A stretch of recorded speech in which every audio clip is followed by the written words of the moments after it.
Be worried about it. From Westminster madness to cultural war chaos. What we're going to do now, they are throwing things up the car as we speak. Get ready, Britain. Here we go. Patrick Christie tonight, weeknights from 9 p.m. only on GB News, Britain's news channel. Join me, Nana Akweer, for an informative, interactive news programme with a difference. It's fun. No, he didn't say that, Dave. I'm so surprised. I think there's an element of truth to that. Join me from 3 p.m. every weekend, only on GB News, Britain's news channel. Some people enjoy lazy Sunday mornings, but not me. What's the truth of the matter? So that's a very live question. Would you support him if he waters down these plans? Before the spin sets in, I'll be getting to the truth. This is personal. No soft questions, no easy answers. It's one thing if the state has rules in this country. It's another thing whether the police and others actually police them. Setting the agenda and holding those in power to account. You can't really blame her if the system is set up this way. You will not want to miss it, trust me. The Camilla Tominey Show, Sundays from 9:30, only on GB News. Westminster's full of talk, but out here, it's the real world. Am I allowed to talk now? No, that's it. This is where it matters, real people and real lives. That's what politics is all about. In fact, has Trump made a good start? No. Straight answers, no spin, and just a couple of pints. How many fingers have I got up? About 10. So join me for Lee Anderson's Real World every Friday at 7 p.m. only on GB News. The People's Channel, Britain's news channel.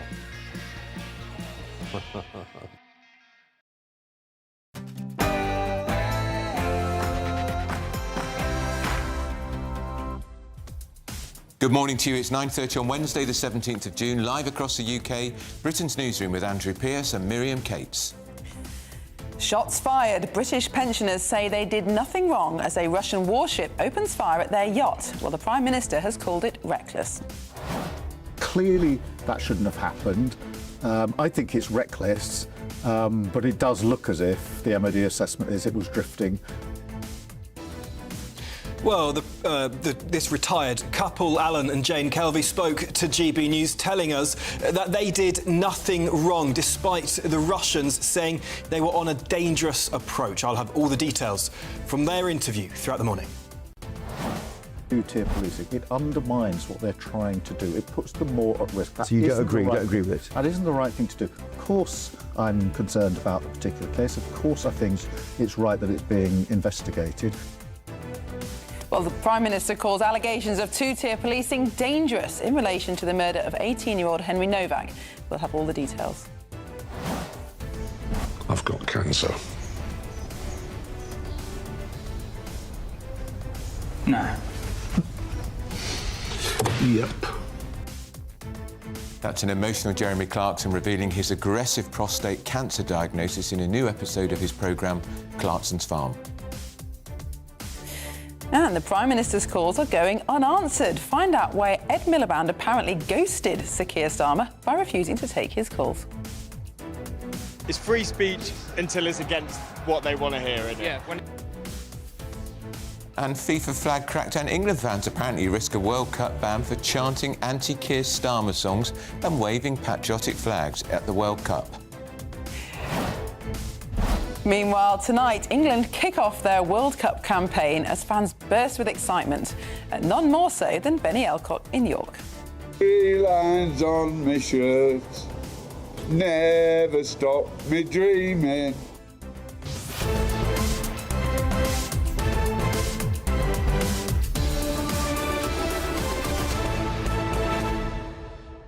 Does your house look like that, Andrew? It does not. No, not adorned with England flags. I'm cheering them on. I want them to win, and I want Scotland to win too. But they'll manage it without my support tonight because I'm not even sure what time the match is on. As ever, we will know what you think. Send your views, post your comments by visiting gbnews.com/your say. But first, here's your 60-second news update with Sam Francis.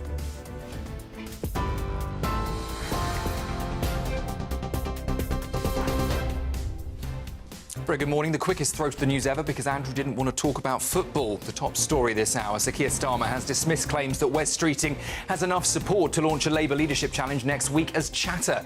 The former Health Secretary says he is ready to move against the Prime Minister and warns that uncertainty and paralysis in the party have to be resolved. Official figures published this morning show the UK's inflation rate remained unchanged at 2.8% last month. Analysts had expected it to increase. The Office for National Statistics says higher costs of airfares and petrol were offset by lower food prices. A retired British couple whose yacht was within 500 yards of a Russian warship when it fired warning shots say the experience was surreal. The Ministry of Defence is now investigating the incident, which happened around 20 nautical miles south of the Isle of Wight.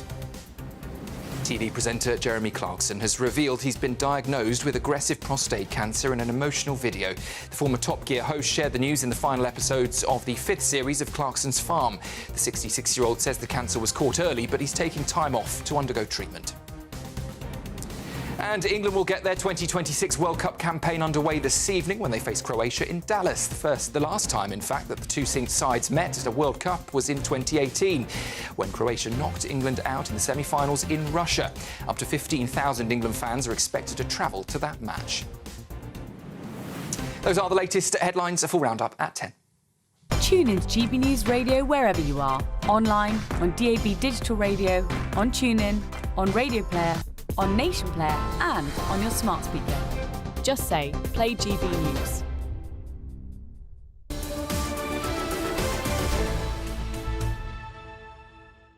Hello, good morning and welcome. You're watching and listening to Britain's Newsroom. We're live across the United Kingdom on GB News with Andrew Pearce and Miriam Cates. Sir Keir Starmer has told GB News that the Russian warship was reckless but not sinister for firing shots near a yacht owned by retired British couple Alan and Jane Kelvy.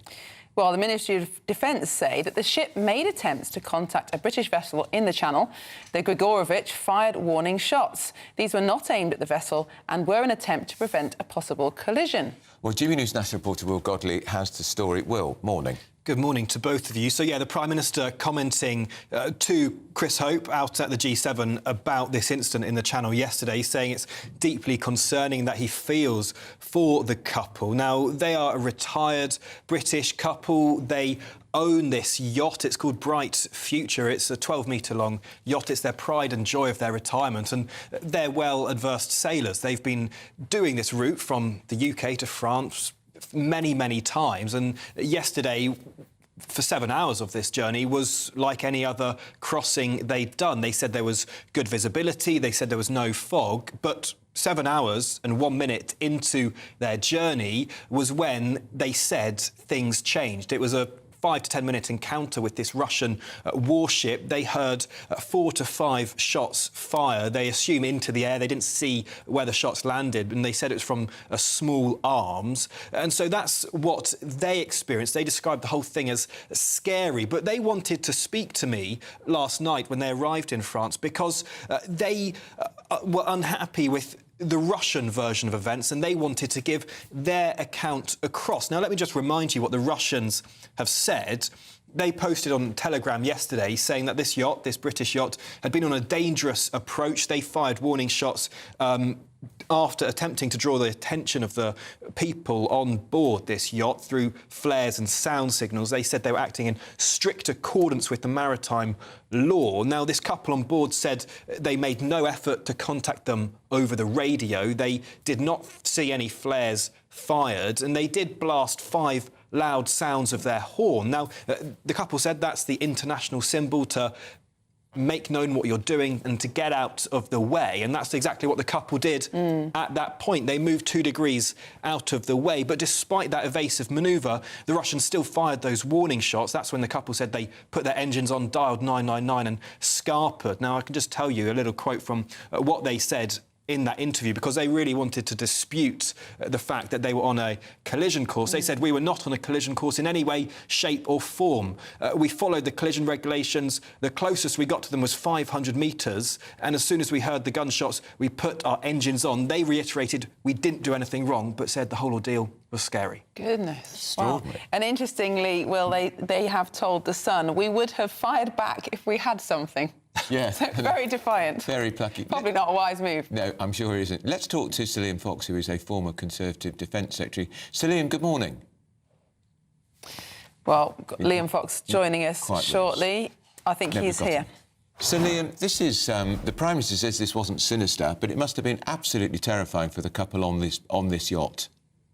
Well, of course, it would have been frightening. and being in a yacht coming close to a military vessel like that wouldn't be much fun in any circumstance, but coming close to a Russian one must have been quite concerning. I mean, I think, to be frank, we've got two different versions of events here, and it sounds as though the Ministry of Defence are tending towards the official version put forward by the Russians. I also understand that it might have been quite, and I think it's the least of the sins of the Russians of recent times. Now, even if this was an accident, even if the Russian warship did follow all the recognised maritime procedure, there are still questions about what that ship is doing in the English Channel in the first place. We understand it is there to escort Russian shadow fleet ships. Of course, we saw one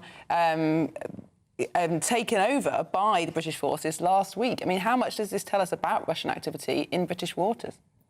Well, we know there's been an increase in Russian activity in general in recent times, and including incursions into NATO airspace. This is part of a general way that the Russians are trying to test NATO, irritate NATO, potentially even provoke NATO. And I think that we have done exactly the right thing. I think that the fact that we took the Russian tanker with the Royal Marines was exactly the right thing to do. It's how Russia helps finance its war against Ukraine. And I think, given the solidarity that was expressed yesterday at the G7, I think that it's become increasingly clear that the West will be united in its defense of Ukraine at a time when Putin seems to be getting increasingly bad advice from his generals, incomplete, if not utterly false, information about the situation on the ground in Ukraine, where Russia has not been doing well, and of course feeding the paranoia of Putin about NATO's intent, which of course are entirely peaceful. And all that's actually happened in Ukraine is that Russia has run down hugely its reserve funds. It has lost tens, possibly hundreds of thousands of young men for no purpose whatsoever. And into the bargain, it's got an enlargement of NATO.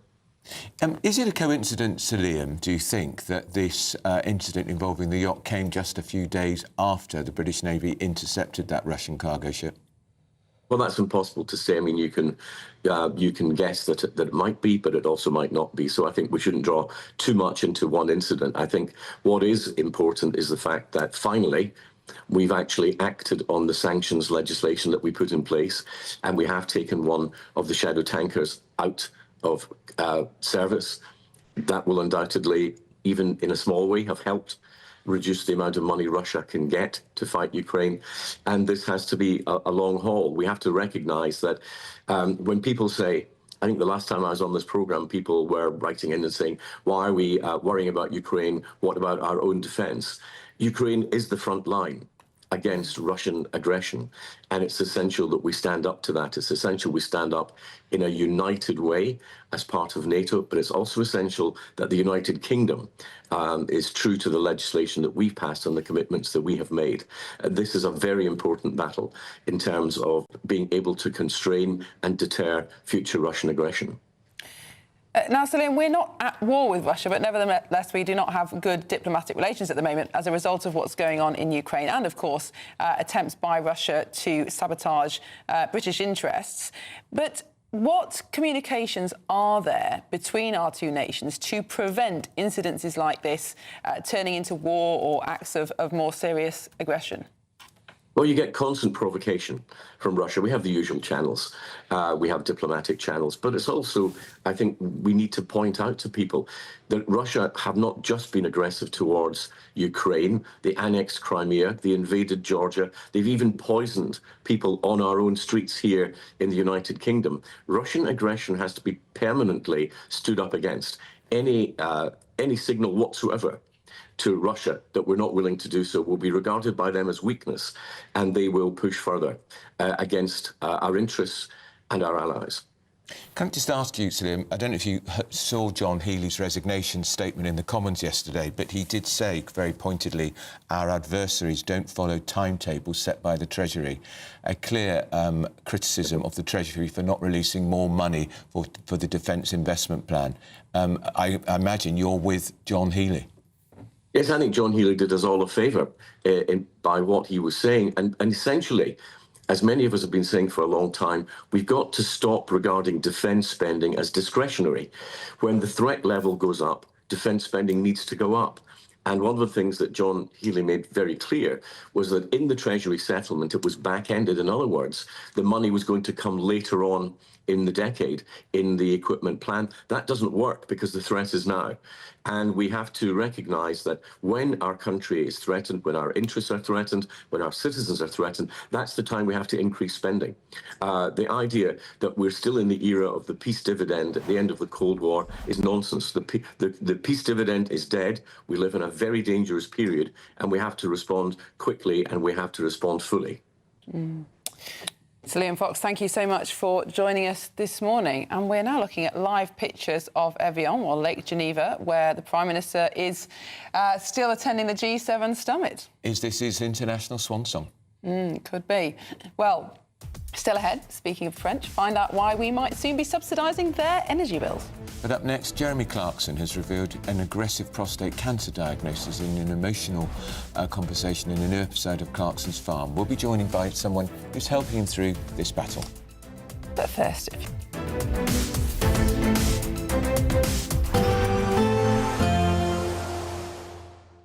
Can't wait to get in that sea. Lovely and warm. Just like the feeling of having great travel insurance. All Clear Travel Insurance sponsors GB News Travel Destinations Forecast. A lot of heat developing across Europe at the moment, and over the next few days it will be increasingly extreme for parts of France, Italy as well as Spain as far as temperatures are concerned. Less hot for Greece. Low 30s here with some showers, one or two showers across Italy, but you can see there the temperatures in Rome, 36 Celsius. Inland for Spain and France. By the weekend, we'll see high 30s or even low 40s in places, 10 degrees above average for the time of year. All Clear Travel Insurance sponsors GB News Travel Destinations Forecast. GB News Breakfast, every day from 6 a.m. Veterinary surgeons and such as yourself, I mean, you're very, very highly trained, but it just feels so expensive when there's something wrong with your animal. And it does also seem that insurance doesn't cover the very things you need. There's been huge advancements in veterinary medicine. 20 to 30 years ago, we had no CT scanners in practice. We had no MRI machines. Our blood tests were very rudimentary. And for that, you could do that very cheaply. Now we can offer you this incredibly high level of care that comes at a high cost. Everybody wants this extremely high level of care for their pet. Of course, you want the best for your pet. But there's nobody else to pay for that. So if you can be honest and say, I can't do that at that amount of money, we'll find you a way. Yeah. We will. GB News, the People's Channel. GB News Breakfast, every day from 6 a.m. Lovely to see them all looking rather laid back and informal, wasn't it? Yes, you know, we're used to all of these grand royal events, and although this was undoubtedly the society wedding of the year, a very low-key event, they deliberately wanted to keep it as a private affair as much as one can when one is a member of the royal family, of course. But it was a private ceremony, it was very intimate, and that's really the way that they've lived, that Peter Phillips has lived his life recently, and I think he wants to continue that. Interesting to note also that in this modern age, this is a blended family at this marriage, because they're both entering this as their second marriage. Of course, Peter Phillips previously married to Autumn Kelly, with whom he has two daughters, Savannah and Isla, who are 15 and 14. They were bridesmaids. GB News, the People's Channel. This is GB News, Britain's news channel. Dorothea, how does it feel being here today, joining other veterans? It's marvellous, because for years after the war ended, nobody knew that women had even done anything during the war. And also, they suddenly discovered that, good heavens, women have got brains. They can think for themselves and for the country. And it was naturally assumed that everybody would willingly do it. do their bit for England. And they would have. We had one purpose in life, which was to free the world from Nazism. The People's Channel.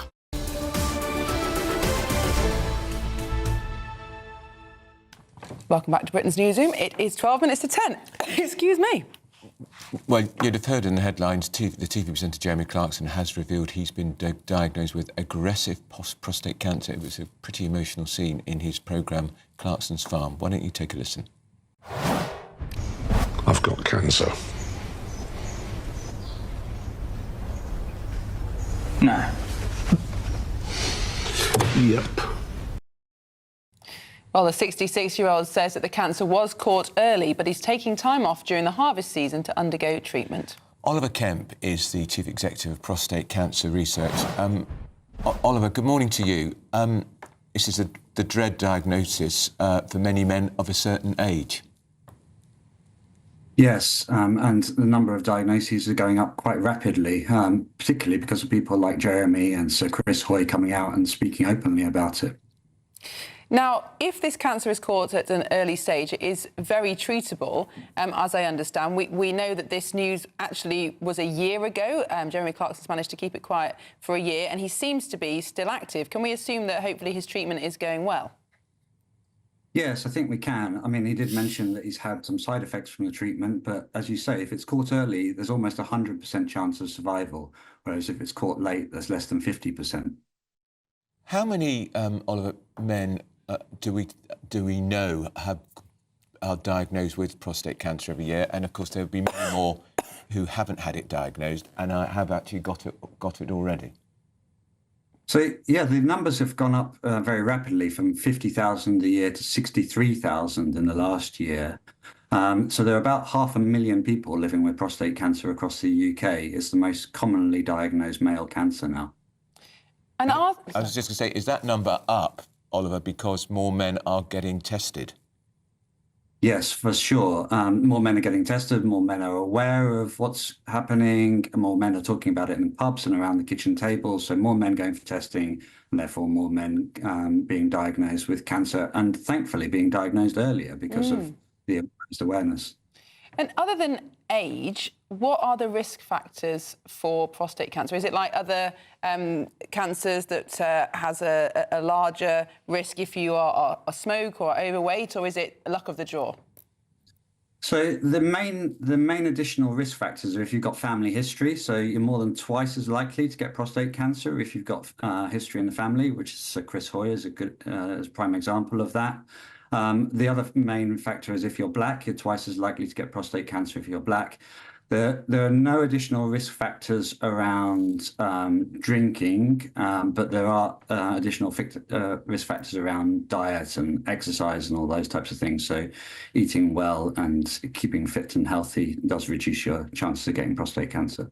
So how important is it that people like Chris Hoy, one of our most successful Olympians, and Jeremy Clarkson come out, if you like, and declare that they have been given, that they are suffering with prostate cancer? Because we know in the past many men have been reluctant to be tested because they're just a bit squeamish about it.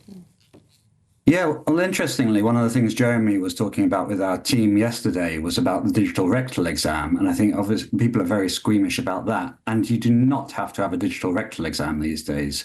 There's a simple blood test to start with, followed by an MRI, followed by a biopsy through the perineum if needed. So it's a simple blood test to start with. And if you're having a digital rectal exam, you're probably in the wrong place. Now, we recently heard from the government that they would not be rolling out mandatory testing for men of a certain age, except for men who are black. And as you said, there's double the risk for black men. Do you agree with that decision? I mean, there were some concerns about false positives, creating concern, needless waste of time and appointments. Or would you think it was better to just screen everybody? So we've been arguing that we should have black men screened, not just part of a trial, but screened, and it be a consistent thing that happens over the next decades, not just over the next few months. And we've also been arguing that family history, so those two really significant risk groups, and there are a lot of men with family history in this country that aren't being included within the screening. And the costs of doing that, kind of the burden to the NHS, is we actually save the country money with those two groups. So it's £150,000 per year per person to treat someone with late-stage prostate cancer. You can imagine how quickly that racks up. Just fine for you, Oliver. Clarkson's described this as an aggressive form of prostate cancer. Are there many different levels of it? Yes, exactly that. So the holy grail of prostate cancer research is making sure that we find the people who need to have surgery or radiotherapy or focal therapy, which kind of when you deal with a small percentage of the prostate cancer, that those are the people that we really want to find and get treated early so that they don't develop late stage disease. Prostate cancer can be a slow-growing cancer, and therefore it might be better to kind of do watchful waiting and just treat it when it's necessary rather than risk any of those over-treatment things that you just mentioned. So making sure you segregate into the right categories and treat the ones that are desperately Oliver, I'm so sorry. We are going to have to leave it there, but thank you so much for carrying on this morning. It was absolutely fascinating. Absolutely, and we're wishing Jeremy Clarkson much success with his treatment. See you soon after the break.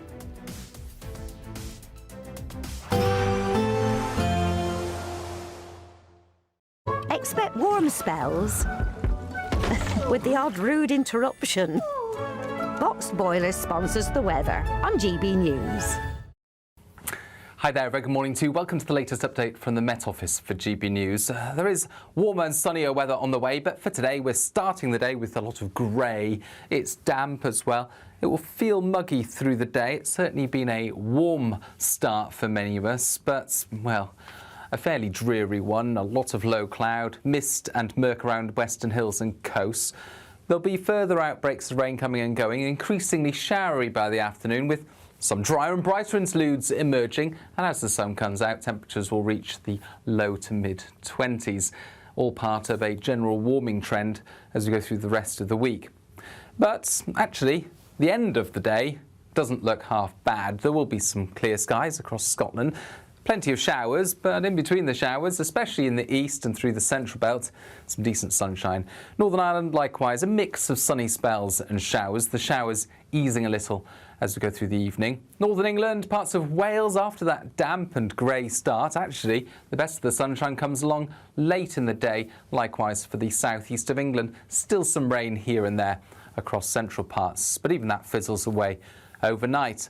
And then overnight it's dry for many at first, but another batch of wet weather moves into Ireland, reaches Northern Ireland by dawn, parts of southwestern Scotland, North Wales and northern Scotland.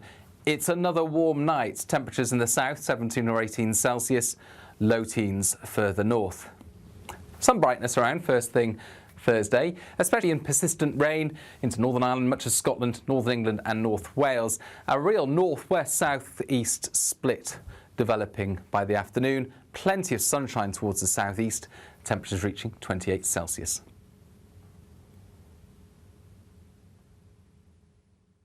Expect warm spells with the odd rude interruption. Box Boilers sponsors the weather on GB News.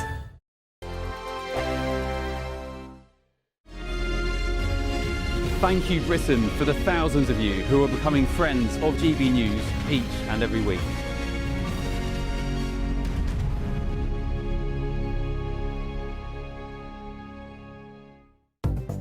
Good morning, this is the latest AI travel news from gbnews.com. The M74 southbound near Junction 7 is partially blocked by a broken down vehicle. The M1 southbound in Leicestershire has a lane closed between junctions 22 and 21A. Normal traffic is expected by 11:15.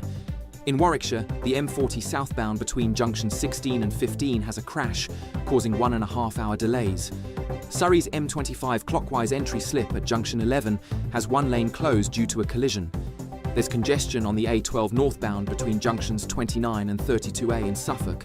And on the trains, Southern has no service between Clapham Junction and Watford Junction. For more travel news, go to gbnews.com.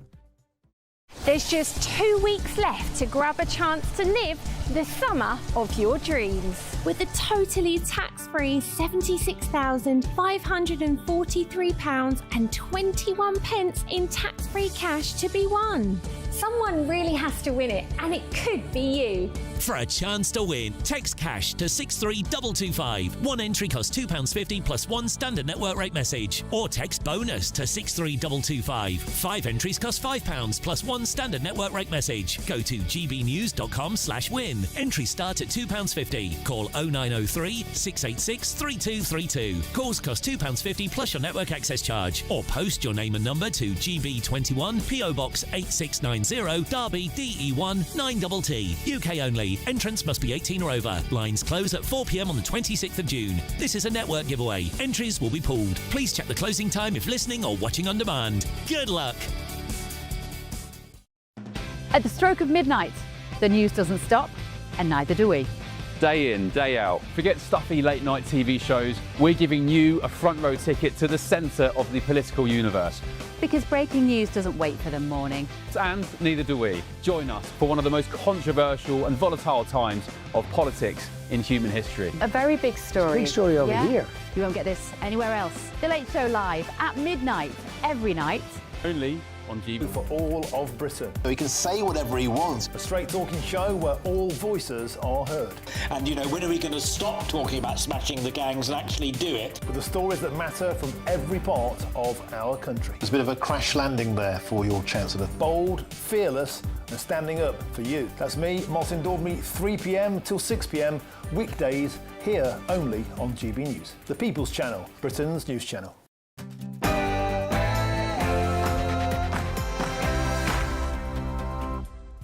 Good morning, it's 10 o'clock on Wednesday the 17th of June. We are live across the United Kingdom. This is Britain's Newsroom with Andrew Pearce and Miriam Cates. Shots fired. The British pensioners say they did nothing wrong as a Russian warship opened fire near their yacht. The Prime Minister said it was reckless. Clearly, that shouldn't have happened. I think it's reckless, but it does look as if the MOD assessment is it was drifting. In an interview with me for GB News, the PM talks about the impact on his family, about the firebombing, on the small boats crisis and two-tier policing. And he reveals his tip to play tonight for England at the World Cup. I've got cancer. No. Yep. Well, Jeremy Clarkson has revealed his aggressive prostate cancer diagnosis in a new episode of Clarkson's Farm. An astonishing story here. Find out why Ed Miliband, the Net Zero Secretary, apparently ghosted Sir Keir Starmer by refusing to take his telephone calls. It's free speech until it's against what they want to hear, isn't it? Yeah. And a FIFA flag crackdown. England fans risk a World Cup ban for chanting anti-Keir Starmer songs and waving patriotic flags in Dallas. Meanwhile, tonight, England kick off their World Cup campaign. Some fans are bursting with excitement, none more so than Benny Elcock in York. 3 lines on my shirt, never stop me dreaming.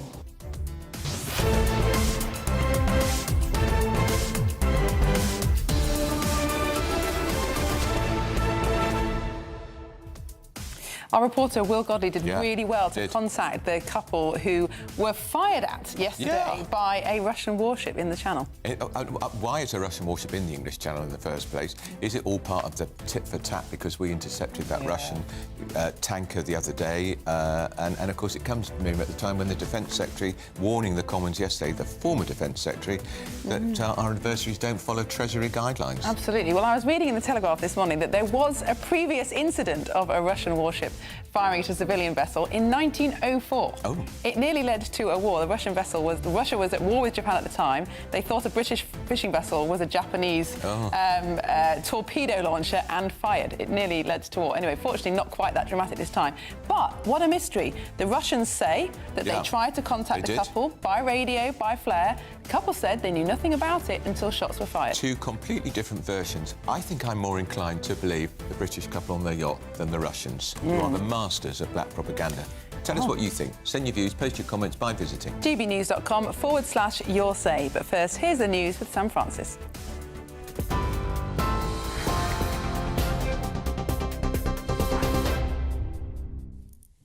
Very good morning to you from the newsroom at just after 10 o'clock. The top story this hour, Sir Keir Starmer has dismissed Wes Streeting's threat of a Labour leadership challenge next week, calling it chatter.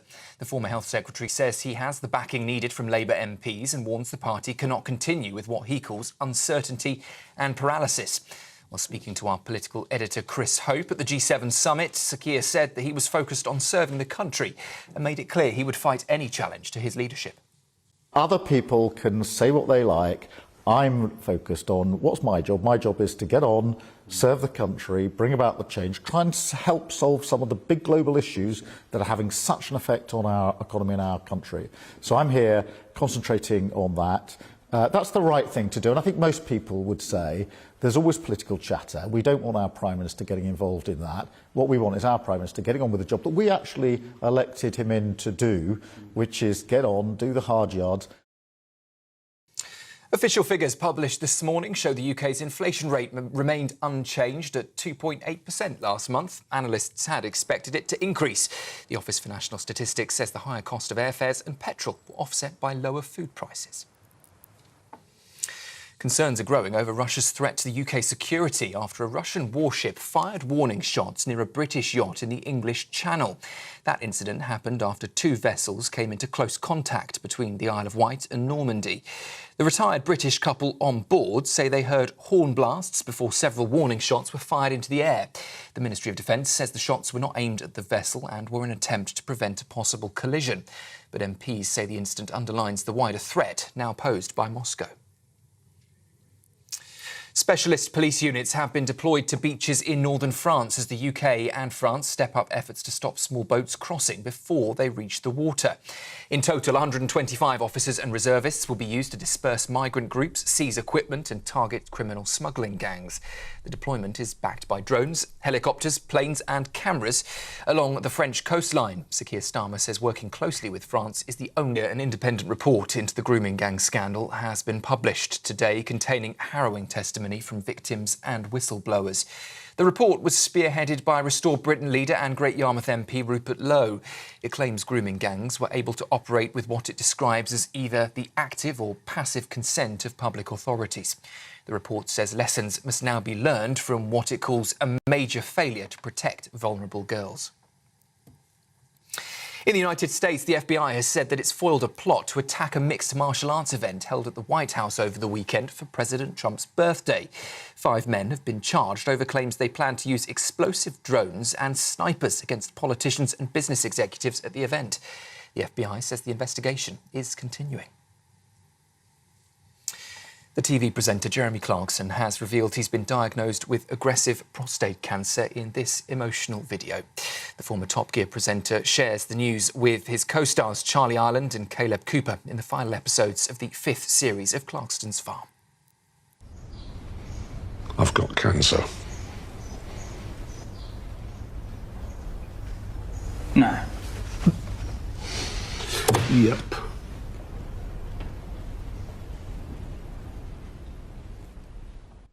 The 66-year-old says he has known about the diagnosis since May, but the cancer was caught early. In a message to viewers, Clarkson says if the treatment is successful, he will see them for season 6. And England begin their 2026 World Cup campaign tonight with a blockbuster opening match against Croatia in Dallas. Up to 15,000 England fans are expected at the stadium as the Three Lions look for revenge against the side that knocked them out in the 2018 semi-finals. The fans are being warned not to take flags with political or sensitive content to the World Cup stadiums. The Football Association says FIFA can prevent banners from being taken into grounds if they breach tournament rules. Those are this morning's headlines. More news in half an hour. Next, a look at the markets.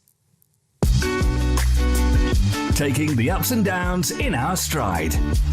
Stilts Home Lifts sponsors the GB News Finance Report. 7 minutes past 10, the markets for you. The pound will buy $1.3416 and €1.1563. The price of gold, £3,223 per ounce. And the FTSE 100 is currently trading 10,496 points. GB News Finance Report, brought to you by Stilts Home Lifts.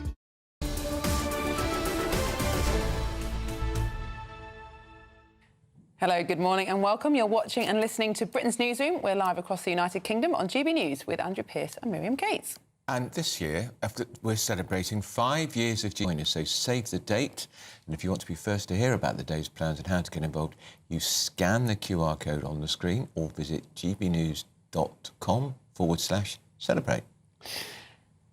Well, our main news today is that GB News' Christopher Hope spoke to the Prime Minister just hours ago in France. They discussed everything from illegal small boat crossings in the Channel to allegations of two-tier policing. Here is exactly what Sir Keir Starmer told Christopher Hope. Prime Minister, thank you for joining us today on GB News. Not at all. Shots fired in the Channel, British forces boarding a Russian tanker, Russia accused of firebombing your house. Are we at war with Russia? What's going on? Well, I think it's very important to separate some of these things out. Obviously, in relation to the arson attack at our house, that was dealt with by the courts, and that's now concluded. I'm very glad that justice has been done. What happened in the Channel, obviously deeply concerning, and obviously feel for the couple on the yacht. It looks, the MOD assessment, as if it was a drifting warship that fired a warning shot. That's the assessment. Clearly, that shouldn't have happened. I think it's reckless, but it does look as if the MOD assessment is it was drifting, and that's what it is. Now, that doesn't take away from the fact that clearly Russia is aggressive across Europe. We're seeing the Ukraine war now in its 5th year, clear Russian aggression, and we are seeing state-backed attacks across Europe. We were discussing it here at the G7 yesterday. So we've got to be on our guard. But the incident in the Channel, as I say, MOD assessment is that it was actually a drifting warship rather than anything more sinister than that. When you say state-backed, you mean Russia? Yes. Do you think, or have you been told by your government that the Kremlin was behind the firebombing of your house? And how do you feel about that? Well, we've had information about what was behind the arson attacks on our house. Was it Kremlin? Look, that's for others to go into. Clearly, my primary concern was the safety and well-being of my family, and I just want to say thank you to all those that ensured that justice was done in the case where there was a verdict earlier this week. And how are they, the family? Look, it's clearly time. I mean, clearly been impacted and affected. I'd rather not go into the details, but you can imagine. As I say, we're all very relieved and grateful that justice has been done. On your leadership, I must ask about that, I'm afraid. At what point do you as individual, you've changed your position on a number of policies, you've lost confidence amongst 100 or so of your backbenchers. Is the problem you? Well, Chris, we won a landslide victory in July 2024. And as soon as we did that, people said to me, it's not possible to stabilise the economy and invest in your public services. We've done both. We've invested in our NHS, waiting lists are coming down at the highest rate for 17 years. The economy has stabilised. That's hugely important because ask anybody across the country, all of your viewers, and they'll say the cost of living is the #1 concern. People said to me, you won't get migration down. It was nearly 1 million under the last government, lawful migration. It's right down. It's less than a fifth of that now under this government. We're doing lots of work to tackle the small boats. So all of the things that people said couldn't be done, we are slowly but surely proving them wrong. And these are the things that matter most, because it takes time. On the cost of living, everybody knows you have to stabilise the economy. Got a very big package over the summer, because I do know that people want to spend time with their children, and so we've got the summer savings package that comes into effect in August. So I'm very pleased about that. A laser focus really on what matters most to your viewers. And here we are at the G7, Iran, Ukraine, big global events, and lots of stuff going on in politics. But actually, for the vast majority of people, it's cost of living. Can I pay the bills? Can I have a bit of time to myself, with my family, do some of the things that make life worth living? And that's what I focus on. Of course, but it is destabilising for you to have people like Wes Streeting, now a backbencher, former health secretary, saying he's got the numbers to challenge you for leadership next week. These people are undermining you, your party, the country. Why don't you say, right, Put up or shut up. Stand against me if you want, but stop all this chatter behind the scenes. You're undermining my work and my Labour government. Well, what I do every day is remind myself what I'm here to do. I was elected to serve the country, and that is, other people can say what they like. I'm focused on what's my job. My job is to get on, serve the country, bring about the change, try and help solve some of the big global issues that are having such an effect on our economy and our country. So I'm here concentrating on that.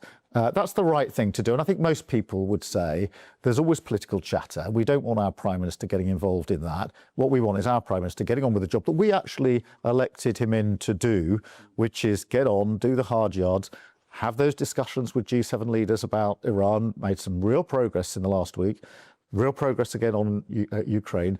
These are, in the one sense, global issues, but they have a huge impact back at home. On issues that we care about, small boats crossings. Yes. Hundreds of crossings again this week. When will you stop these crossings? That's what our viewers are crying out for. No, I know they are, and I understand their concern. We have brought the numbers down. I said that we would smash the gangs. We've done record amounts of arrests. We've just had a new arrangement with the French that we will have a task force with drones doing much more surveillance on the beaches. And so we're gradually ramping up the work that we're doing. It is having an effect. It will take time, but do I understand the frustration that your viewers have? Yes, nobody but nobody should be making that journey across the Channel. I'm absolutely determined to tackle it. OK. On the issue of two-tier policing, after the death of Henry Novak, are you certain there's no discrimination against white people because police don't want to be racist?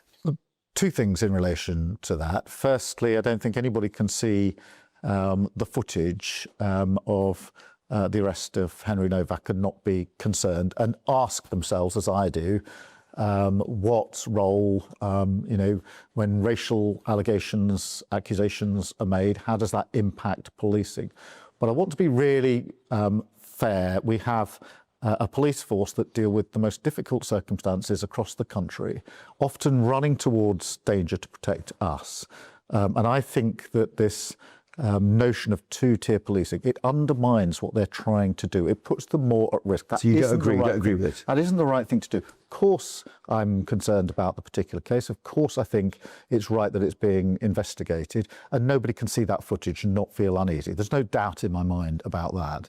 But I do think we owe it to our frontline police officers who every day are out there, often, as I say, running towards danger in order to protect us. I think it's our duty, my duty, to make sure that they've got the support they need to do a difficult job in difficult circumstances. And finally, message to the England team tonight. You'll be back in London, watching it in Downing Street, probably. Oh, look. What's your message? Come on, England. I mean, we'll be back in time for kick-off. It's probably the toughest game we've got in the group, but we've got a great squad, great spirit. So I'm really pleased. And I'm really pleased to see lots of Arsenal players in the team. Bellingham starts? Well, I probably will, I think, yeah. But look, he's got a great squad. He's got lots of talent there. I think we've all watched some of the other games and seen some of the results. Some of them not quite what we were expecting. But look, England absolutely behind them, back in time to watch it. So much looking forward to that tonight. Prime Minister, thank you. Thank you. Fascinating interview. Yeah, fighting talk. And of course, the elephant in the room, I mean, Chris was talking about challenges.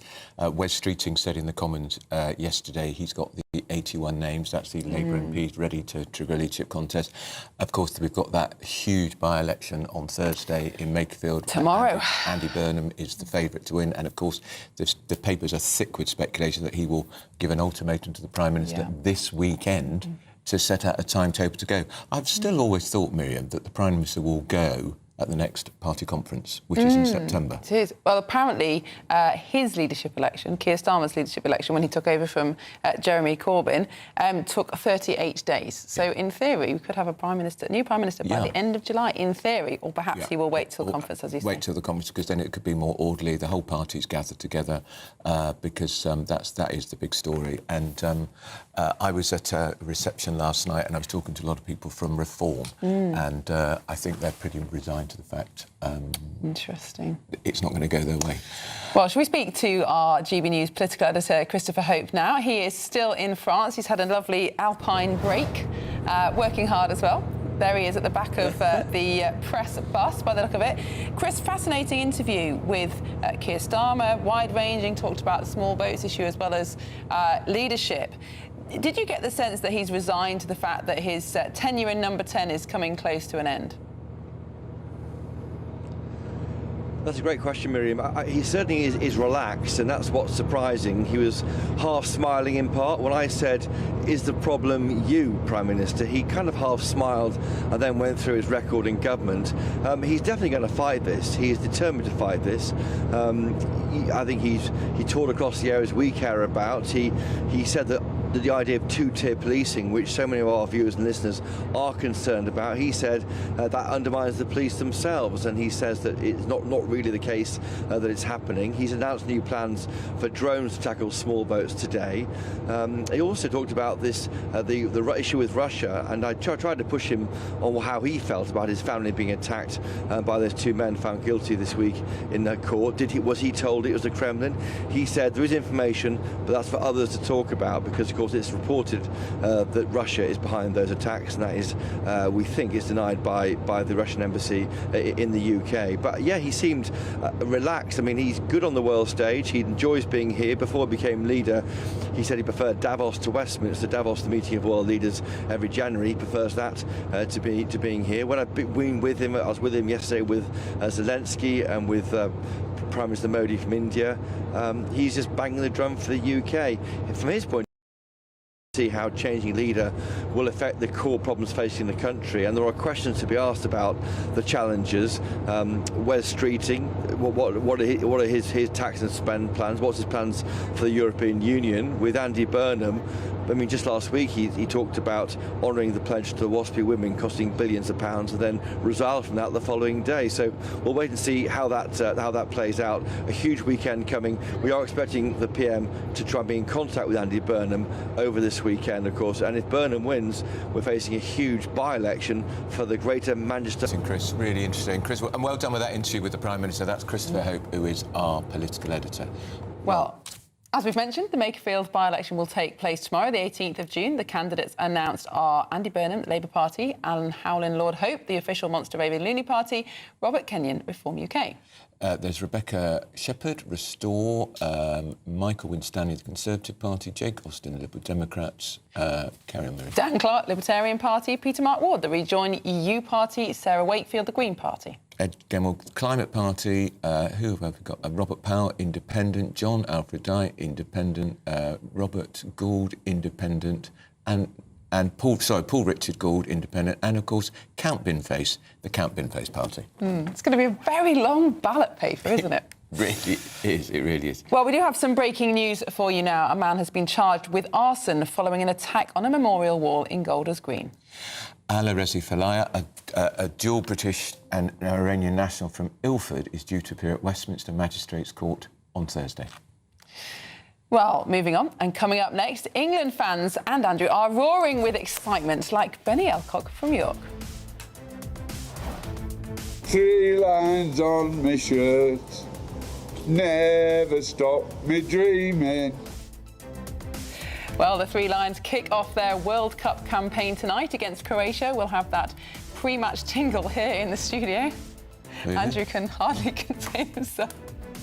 We'll be going through that and more. I'm busy. Do you know the great thing about the World Cup? Very easy to get a place in a restaurant, go to the theatre, go to the supermarket. Yeah, absolutely. No queues. Yeah, no queues. Britain's Newsroom, we've got Mike Parry and Stephen Pound ready to share their devotees of football, of course. Yes, oh dear. We shall leave now, Andrew. Yes, exactly. Coming up shortly on GB News. Do you trust what you're being told? Good, because neither do I. Those are just facts. I'm Alex Armstrong, and on my show, we'll expose the spin. Well, I want to answer that, because you didn't let me last time, because you always speak over me. The broken promises. To deny that is denying the truth. And the hypocrisy. Stop. You think we can allow? Politics, policy, parliament. Nothing is off limits. No sugarcoating, no fear of offence, just the truth. laid bare. Tune in every Saturday and Sunday at 9 p.m. for Alex Armstrong Tonight, only on GB News, Britain's news channel. 5 hosts, 5 opinions, 5 fearless debates, 5 unfiltered takes on the day's news. 5 reasons not to be anywhere else on Saturday night.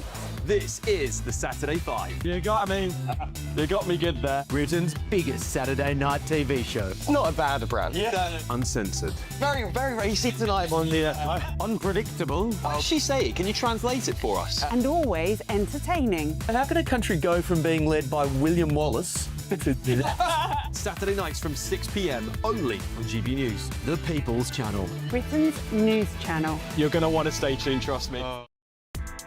Join me, Nana Akwe, for an informative, interactive news programme with a difference. It's fun.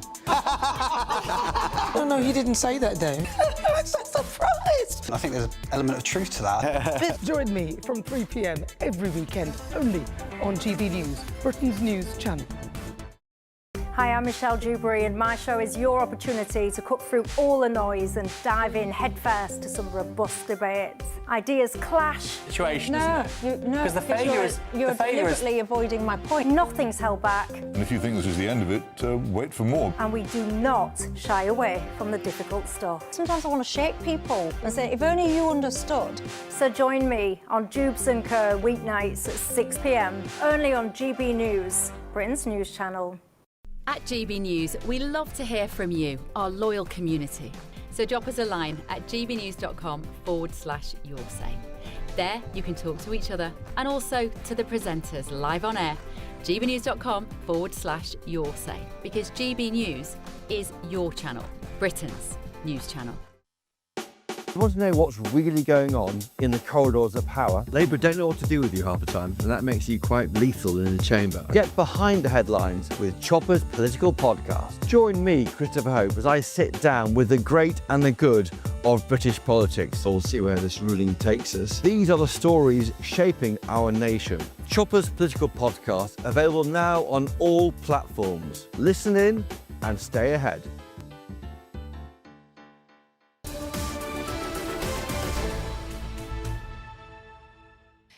It's 25 minutes past 10. You're watching Britain's Newsroom on GB News. Got our panel here, Stephen Pound and Mike Parry. There they are. And, of course, a big story about the England football match tonight. Apparently, political flags and political messaging has been banned by FIFA. So if they chant anti-Keir Starmer slogans, what are they going to do? Throw all the fans out? All 15,000? All 50,000 of them, I thought if you chanted anti-Keir Starmer, then you get thrown into the game. It's utterly ridiculous. You've seen already at other games where the stewards have tried to remove a flag and the fans have just ignored them. I mean, it's, you know, if you've got a policy which you know it's completely impossible to implement, don't have a policy. It's ridiculous, you know. How many England fans will be in the stadium? About 4, judging by the prices. Is it 15,000, 1-5? I know, yeah, but look at the prices there. Yeah, there could be thousands, because what's going to happen is the price of the ticket will collapse before the game, so they won't be bought on the streets from scalpers, you see what I mean? Yeah. So there could be a load of people in the stadium. We just don't know. There's loads of people in the area, in bars, they could go into the stadium. It does sound a bit pathetic, like cracking down on people chanting, we don't like Keir Starmer. Yeah. But I suppose there is a serious side to this, because you have got teams in the World Cup, such as Iran, for example. You will have many different views on what's happening in the Middle East. You do not want fans holding up signs that express particular political views. I mean, that could be I agree with that. I agree with that. But we are talking about prescribed organisations not receiving support from the crowd, and we're talking about the democratic will to express an opinion about a prime minister of a democratic country. I think there's different aspects with Iran. I mean, Giovanni Infantino, you know, the president of FIFA, came up with this ridiculous sort of idea, sort of fake sympathy for Iran, because Iran are having a dreadful situation. Half their players can't get visas to come in. It's a very, and he was saying, oh, you know, just play for the love of the beautiful game. Yeah, all that nonsense. I think he should actually make a point about Iran. They should be in the World Cup in the first place. Kick them out. There's another very serious issue about this World Cup, which is that there are a lot of little boys and girls, I'm sure, who are now going to be going to bed at 11 11 o'clock tonight, and I'm going to be extremely grumpy tomorrow. That's what concerns me. Yes. Yeah, well, Why couldn't they make it more that doesn't concern me. I think that's good parenting. So, for instance... to allow them to stay up? Yes, I do, because it's for the honour of their country, right? I don't think I would have been allowed. Yeah. So, for instance, get this. I can remember the 1960s when the most famous boxer in the world was Cassius Clay, before he became Muhammad Ali. At 2 a.m. in the morning, against my mother's wishes, my father came into my room, woke me up, got me out of bed. You're coming downstairs to watch Cassius Clay, right? Because he's the greatest boxer ever. Was it against Henry Cooper? No, it wasn't. It was in America. That's why it was 2 o'clock in the morning. Because he was fighting at Madison Square Garden. Right. And, of course, bleary-eyed 7-year-old Mike Parry, you know, took it in. It was fantastic. I'll never forget the experience. So I'm all for the children, you know, taking in those great sporting experiences. Well, no, I disagree. I mean, you know, I want my grandkids to go to bed. I don't want them to staggering to school the next day. I think you're miserable. Yeah, and, We have made an exception for England games only. Very grumpy old grandad. Yeah. Well, no, they can watch it on catch-up now. Anyway. The reality is, if I said to my grandson, by the way, you're going to go to bed early tonight, no chance. No, exactly. Can I get you to He'd climb out the window. Jeremy Clarkson has made a very moving... Yes. He's told us that he's got cancer, prostate cancer, an aggressive form of prostate cancer. You can see, we might see if we can play the clip, X in his face, the shock, he's deeply distressed. Mike, you are bearing the scars of your own battle with skin cancer. I am. Just to let the audience know, I won't be here next week because next Monday I'm going into the Royal Marsden Hospital for 5 days of intensive treatment on the skin cancer which I have around my face. So thank you very much indeed, and I'm extremely confident that all will be well. But it really hit home, the Jeremy Clarkson video. The moment you utter the word cancer, it has an amazing effect on you. Jeremy Clarkson is the most confident man we know. He's the most outgoing man we know. He's the man who copes with any problem. He just saunters through life. And yet the moment he had to tell his 2 colleagues, I had cancer, I've never seen Clarkson look as serious and as moved as that. And then lean forward, almost head in hands, this is what I've got to deal with. And that's the effect it can have on you, just that word cancer. Do you see what I mean? Because the problem is then, the future is so unknown. But, Mike, it's interesting. My wife was a chief nurse practitioner at the Royal Marsden. She did her post-oncology. She trained at the Middlesex and then... Anyway, she said one of the things that she could never, ever explain was the attitude of people, patients. When somebody came in with a very, very positive attitude, they had a higher chance of survival. There's essentially something intrinsic in people. And she said it was absolutely... You could almost see it. And some people come in, they'd given up before they even came onto the ward. Well, let's just have on that basis, mate, you're going to be good. And let's just have a listen to the clip of Jeremy Clarkson. I've got cancer. No. Yep. And how important, isn't it? How important it is that somebody of his fame comes out, if you like, to say, because it will encourage other men to go and get screened. Absolutely. I had a problem in my face for about 15 months, and eventually I went to have some stitches put in it because I thought it was just a wound, and that's why it was diagnosed as cancer. So I invite anybody else who's got one of those troublesome sores anywhere on your body, go and have a look. But the other thing I take from that clip is not just how difficult it was for Jeremy Clarkson to tell his friends, but the response from the 2 friends. They were absolutely shocked. You know, they literally, their faces froze because, again, it's that very word. There's many forms of cancer. A friend of mine, sadly, is being diagnosed with cancer of the esophagus, so he's on chemotherapy, which is a much more difficult sort of treatment than the one I'm going for. I'm not belittling any sort of cancer, but I'm having radiology, you know, over 5 days, 2 blasts a day, and all that. But it's the unknowing future, you know. And funny enough, if you've seen the whole story, Jeremy said at the end, Jeremy Clarkson, so I hope I'll see you for the next series. It's either the 5th or the 6th. But if things don't go well, maybe I won't. It's that sort of unknowing future that hits you the minute. But it's very impressive the way that the King dealt with his diagnosis. And the point that His Majesty said was that early diagnosis, and which is why, particularly with women, with, you know, checking for breast cancer, early diagnosis saves your life. Late, hiding your head in the sand, pretending it's not there, is the worst thing you can do. What you've just said, Mike, is very, very important. Yes, no, do you know, I bully my doctor to test me every year. Really? Prostate cancer, I do. Yeah, They say that it's our prostate, yeah. Yeah, they say you don't need to, but I believe every year. I do as well, because a mate of mine got it right, the same age as me, we'd been in the sports business for the same amount of time, and he said, go and get it. And like you, I had to make 3 visits to the surgeon. I said, no, I want this test. And it came out with a reading of 2.3, which is very safe, OK, but did not put my mind at rest. Absolutely. Well, apparently that is the reason why survival rates for cancer aren't as good here as in other Western countries, because of later diagnosis. If we could solve that problem, it would make a huge difference to people's outcomes. And, of course, the government got into a lot of controversy because it refused to sanction a nationwide screening programme. Well, an awful lot of doctors said that was actually completely counterproductive. And our expert guest this morning was saying that there are good reasons for that. But nevertheless, particularly if you've got a family history or if you're black, you should definitely get checked. Absolutely. We're going to hear more from the panel later. We're going to get our 60-second news update now with Sam Francis.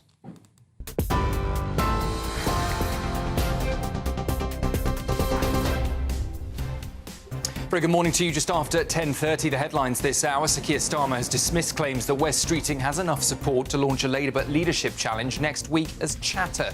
The former Health Secretary says he is ready to move against the Prime Minister and warned that uncertainty and paralysis in the party have to be resolved. Official figures published this morning show the UK's inflation rate remained unchanged at 2.8% last month. Analysts had expected it to increase. The Office for National Statistics says higher costs of airfares and petrol were offset by lower food prices. A retired British couple whose yacht was within 500 yards of a Russian warship when it fired warning shots say the experience was surreal. The Ministry of Defence is now investigating the incident, which happened around 20 nautical miles south of the Isle of Wight. TV presenter Jeremy Clarkson has revealed he's been diagnosed with aggressive prostate cancer in an emotional video. The former Top Gear host shared the news in the final episodes of the 5th series of Clarkson's Farm. The 66-year-old says the cancer was caught early, but he's taking time off to undergo treatment. And England will get their 2026 World Cup campaign underway tonight when they face Croatia in Dallas. The last time the two sides met at a World Cup was in 2018 in Russia, when Croatia knocked England out of the semi-finals. Up to 15,000 England fans are expected to travel to the match. Those are the latest headlines. A full roundup with the news at 11. Take the GB News family with you on any device. As long as you have an internet connection, tune into GB News anywhere on the planet or beyond.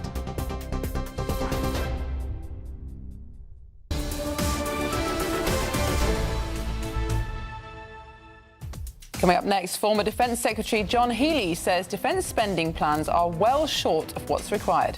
Will the Chancellor and Prime Minister take any notice? This is Britain's Newsroom on GB News.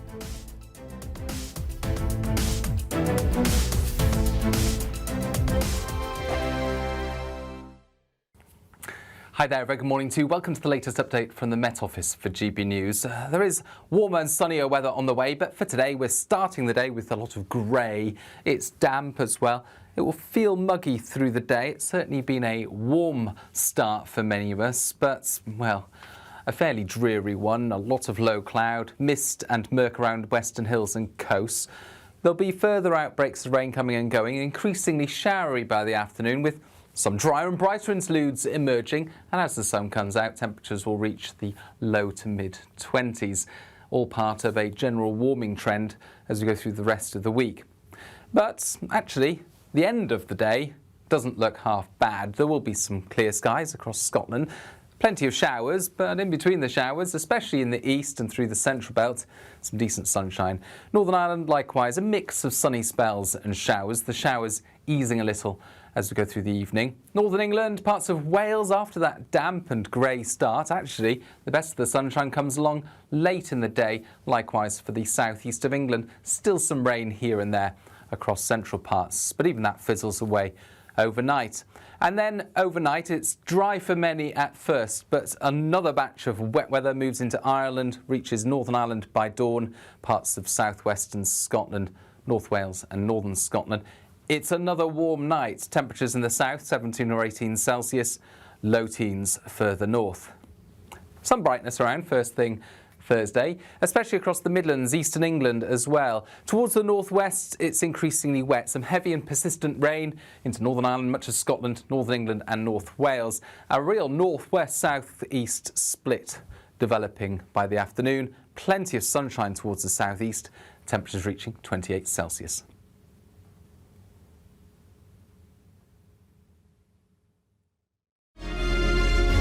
Thank you, Britain, for the thousands of you who are becoming friends of GB News every week.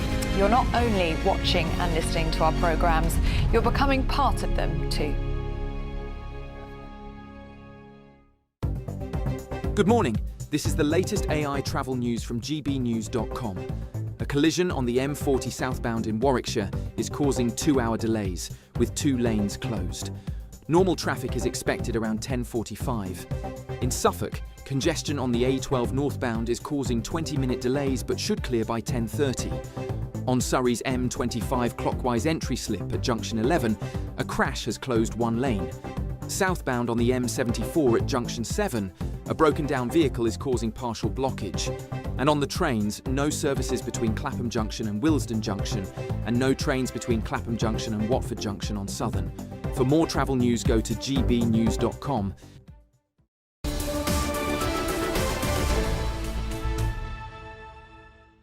Welcome back to Britain's Newsroom. It's 22 minutes to 11. There were not one but 2 resignations in the Commons yesterday, both from armed forces. The first was from the outgoing Defence Secretary John Healey, followed by Al Cairns, who was the former Minister for Armed Forces. Let's take a listen. The Prime Minister knows what the country needs for defence. Britain must set the headmark of spending 3% on defence in 2030 and a clear path to 3.5% in 2035. At this dangerous time, I see the current defence investment plans falling well short of what is required. When NATO needs European nations to step up, we must not fall short. Our adversaries don't follow timetables set by the Treasury. Well, I think, Andrew, you were remembering this morning that wasn't quite as punchy a resignation speech as Geoffrey Howe, who resigned as Deputy Prime Minister in 1990. I was in the Commons chamber for it when he used a cricking metaphor to show Mrs Thatcher's what he called dictatorial attitude. This is what he said. It's rather like sending your opening batsman to the crease, only for them to find, the moment the first balls are bowled, that their bats have been broken before the game by the team captain. That is brutal. Brutal. It was brutal, and it signalled the end of Mrs Thatcher's long reign as Prime Minister. She was gone within 2 or 3 weeks after 11.5 years. Well, the political historian Luke Blacksell joins us now. Luke, I can also recall Norman Lamont's resignation statement when he was left John Major's cabinet, and he said that John Major gave the impression of being in government but not in power. They can be really significant political statements. I'm not sure that John Healey's made that mark yesterday. Well, I actually would tend slightly to disagree with that. I mean, while Lamont and Howe had these very memorable kind of quotations, which of course go down in history books, and we had other resignations, for example, Robin Cook's following the Iraq War in 2003, which was a masterful piece of Commons oratory. I'm not sure that it's the power and the force of the speech that necessarily signalises the significance. I mean, it's often about the person who they are. John Healey was a complete Labour Party loyalist, Starmer loyalist, Labour man through and through, shadow cabinet minister, and Al Cairns to perhaps a slightly lesser extent as well. And so I think it's the fact that no one is surprised when opponents resign. No one is surprised when Michael Heseltine resigned, Rishi Sunak resigned in 2002, Wes Streeting resigned, or even someone like Nye Bevan, critic of the Attlee government, resigned in 1951. But this is a loyalist resigning. And that obviously begs the question of, if Starmer cannot even keep a loyalist, what will the rest of his people think? I mean, I suppose it's a little bit like to say that, when a captain's critics start a mutiny, no one's surprised that's happening. But when the loyal first officer jumps ship, people really start to ask whether the ship itself is sinking. The reason for the resignation is also significant, isn't it, Luke? Because John Healey and Al Cairns resigned over a point of principle, a point of policy, their belief that the Prime Minister was not releasing enough funding for defence. That's become quite unusual these days, hasn't it? Often it's personal disagreements or personal scandal. that forces people to resign. Yes, I think that's right. I mean, defence is, of course, by its nature, a very bipartisan department. I mean, within the main parties, I don't think anybody is really suggesting that defence spending shouldn't be increased. And so, therefore, it's not as though we can say, oh, for example, like Streeting disagrees with Starmer over some aspect of health policy that might run on ideological lines. Defence secretaries resigning aren't like that. They are the sort of custodians of national security. They tend not to be from particularly strong wings of the party. And so when they resign on matters of principle, which this seems to be, then it has a certain weight and a certain gravity. But while I think it's right that Healey and Carnes both do seem like men of principle, both of them will have been well aware what the political ramifications of their resignations would be. And in the power of their understated resignation speeches, they will be implicitly asking the very same question that Geoffrey Howe was asking at the end of that speech when he accused Prime Minister Thatcher of sabotaging his cricket bat, which was to say, as he closed, the time has come for others to consider their own response to the tragic conflict of loyalties with which I myself have wrestled with perhaps too long. And therein is, I suppose, the message. What will others do in the days and months ahead in regards to their own positions in Starmer's cabinet? If Healey is resigning, if Carnes is resigning, seemingly on a matter of principle, but well aware of the political impact, it does beg the question what other ministers will do. Absolutely fascinating. Yeah. I think so. And of course, he was the first Defence Secretary to resign in anger since Heseltine in 1986. Gosh, 40 years. 40 years. Luke, great to talk to you. That's the political historian Luke Blacksall. I think that was a very good point you made. It's because it is Healey. Yeah, it was more significant, as he was the loyal first officer. Nobody saw it coming. And I was at this reception last night, and I talked to a lot of gnarled old political hacks and MPs. Nobody saw John Healey's resignation coming. No. And if you read through the speeches of Healey and Carnes, I mean, obviously they are measured in their criticism of Keir Starmer, but definitely accuse him and the Treasury of not releasing the money. But what they don't say is that the people sitting behind them, the Labour backbenchers, who refuse to even contemplate cutting the ballooning welfare bill in order to fund defence, they're the real reason why Keir Starmer can't find that money. And if you remember, there was just a proposal to cut welfare spending by $5 billion, which is a fraction of the total bill. And he had to abandon the vote, the Prime Minister, because he wouldn't have won it. And I think at that point, his authority was not just ebbing away, it was sinking away. We'd only have to go back to welfare spending of just 2 years ago in order to find that money. You're not talking necessarily enormous cuts. And that is, you can paint that on the backbenchers of the Labour Party. Now, up next, British pensioners say they did absolutely nothing wrong as a Russian warship opened fire near their yacht. The Prime Minister told GB News it was reckless. We'll have the latest on that.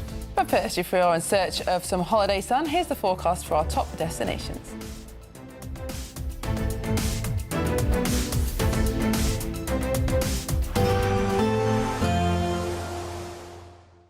I forecast a perfect holiday in the sun.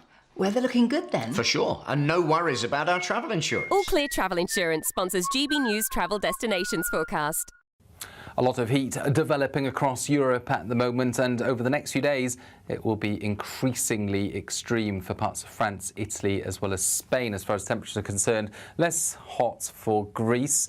Low 30s here with some showers, 1 or 2 showers across Italy, but you can see there the temperatures in Rome, 36 Celsius. Inland for Spain and France. By the weekend, we'll see high 30s or even low 40s in places, 10 degrees above average for the time of year.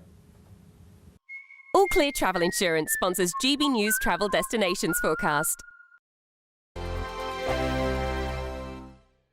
Sunday with Michael Portillo from 11, only on GB News.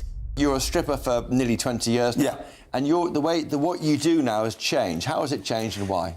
I think beforehand they would book you individually. There would be a lot of stripograms, and that would be bookings for like birthdays, hen parties, and ultimately you would probably be around their house or something like that, or in a small bar.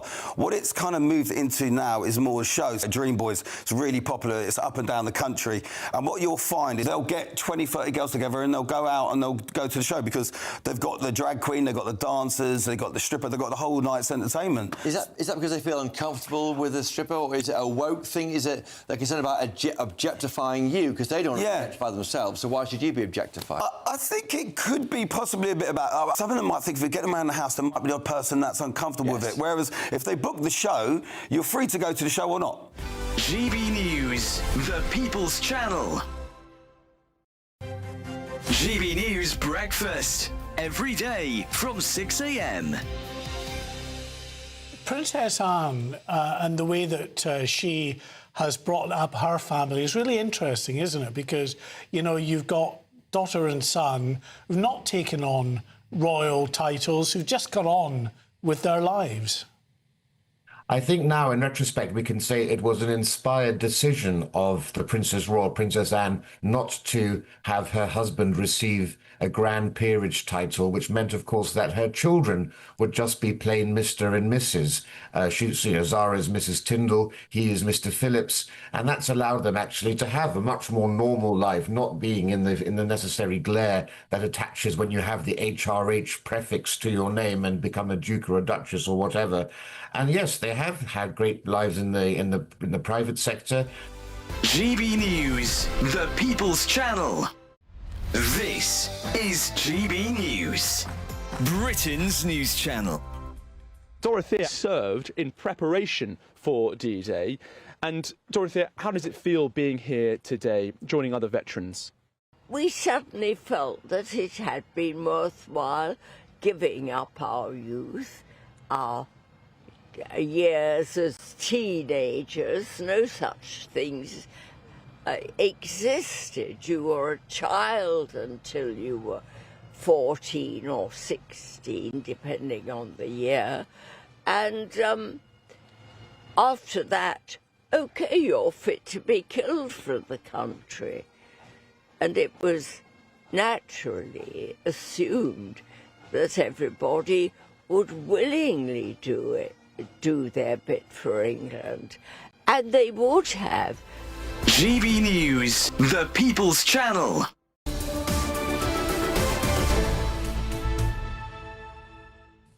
Welcome back. It's 11 minutes to 11. You're watching Britain's Newsroom on GB News. Well, Sir Keir Starmer told GB News a Russian warship was reckless but not sinister for firing shots at a yacht owned by the retired British couple Alan and Jane Kelvey. They told GB News, "We were not on a collision course in any way, shape or form. We didn't do anything wrong. We followed all the collision regulations. The closest we got to them was 500 metres. And as soon as we heard the gunshots, we put our engine on." Well, the Ministry of Defence says that the Russian ship had made attempts to contact the British vessel in the Channel. The Grigorovich fired warning shots. These were not aimed at the vessel and were an attempt to prevent a possible collision. It seems to me, Miriam, the Ministry of Defence has accepted the Russian version of events, not the couple's version of events, which is in complete conflict. Well, to shed some light on this, we're joined by the former Royal Navy navigator, William Montgomery. Good morning, Mr. Montgomery. Thank you so much for joining us. Is there a discrepancy here between the reports of the couple, the British couple whose yacht was fired on, and what the Russians are saying in terms that they followed the normal procedures to try to warn the yacht that they were on a collision course? Yes, absolutely. The news bulletins are conflicting in this. The Russians are saying that they contacted them on VHF radio, and the Kelvys are saying they didn't. But there's enough ships in the English Channel to be able to hear that. Anybody would have heard those contacts on VHF Channel 16, and indeed the Coast Guard would know that too. So I would kind of dispute the Russians' turn of events with that. So it would be normal to first of all contact a ship or a yacht on Channel 16. And then if you didn't raise them through the radio, you would then sound your foghorn and 5 short blasts, which is seemingly that's what happened. I think they did that twice. And then clearly they then went to the ultimate measure, which is firing what I understand to be a rifle. So the Prime Minister has called it reckless. It's certainly inappropriate. It's arguably dangerous. And I would say completely unnecessary. I can't think of any circumstance when any ship that I served on would have acted in that way. A lot of people watching and listening will be puzzled as to why a Russian frigate warship is in the English Channel in the first place. Well, it's not uncommon for warships to go up and down the English Channel. It is international waters. It's in our economic exclusion zone. But any warship can transit the English Channel. There is a thing in international regulations called safe passage.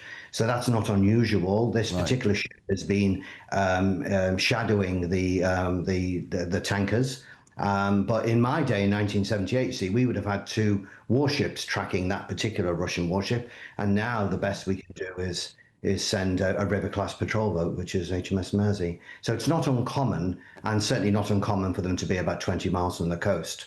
They're not allowed to come within our territorial waters, certainly not without permission. That is 12 miles, but they were about 20 miles away, which is fine.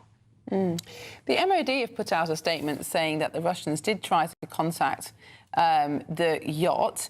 Do you think the MOD have just accepted the Russians' version, or might they have some evidence that we are not privy to? That might be the case, but if the warship did try to contact the yacht on Channel 16, there'd be a record of that. And of course, this is not 1978 when I joined the Navy. Everything these days is digitized, both on the yacht, both on the warship, both in the Coast Guard and other ships transiting. So there'll be enough evidence, I think, out there to confirm which version of events is that publicly available? Are records kept, are transcripts kept, or is it up to vessels in the surrounding area at the time to verbally confirm whether or not they did hear it? That would be, what you just said there would be correct, but the Coast Guard would have records of that. And the Coast Guard would be able to monitor. In fact, it's legally obligated to monitor Channel 16, so they would know whether that Russian warship tried to contact the yacht. The Kelvys said they didn't, and I don't want to jump to conclusions here, but I'm likely to side with the Kelvys on this. Why would they lie? Well, yeah, exactly. There's no reason to it. I mean, they do that journey from Lymington to Cherbourg regularly. Thousands of them do that very route year in, year out. It's not an uncommon route. And I suspect they were having innocent passage. And Mr. Montgomery, I'm so sorry to cut you off. We have reached the end of the hour. We are going to have to stop there, but thank you so much for joining us. And we've got plenty. Why would they lie? Why would they lie, the British couple? Lots more to come on Britain's Newsroom. Don't go away.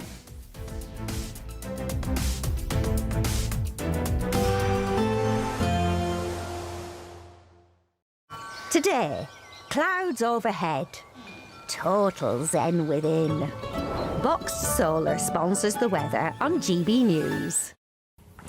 Hi there, very good morning to you. Welcome to the latest update from the Met Office for GB News. There is warmer and sunnier weather on the way, but for today we're starting the day with a lot of grey. It's damp as well. It will feel muggy through the day. It's certainly been a warm start for many of us, but, well, a fairly dreary one. A lot of low cloud, mist and murk around western hills and coasts. There'll be further outbreaks of rain coming and going, increasingly showery by the afternoon, with some drier and brighter interludes emerging. And as the sun comes out, temperatures will reach the low to mid-20s, all part of a general warming trend as we go through the rest of the week. But actually, the end of the day doesn't look half bad. There will be some clear skies across Scotland. Plenty of showers, but in between the showers, especially in the east and through the central belt, some decent sunshine. Northern Ireland, likewise, a mix of sunny spells and showers, the showers easing a little as we go through the evening. Northern England, parts of Wales, after that damp and grey start, actually, the best of the sunshine comes along late in the day. Likewise for the southeast of England, still some rain here and there across central parts, but even that fizzles away overnight.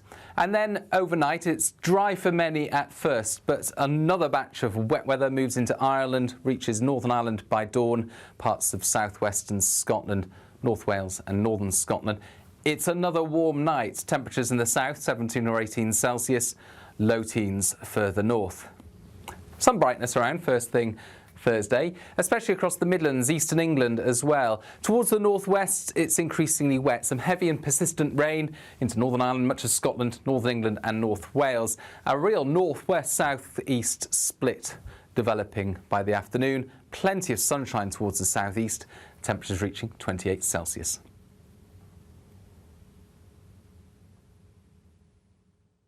Today, clouds overhead, total zen within.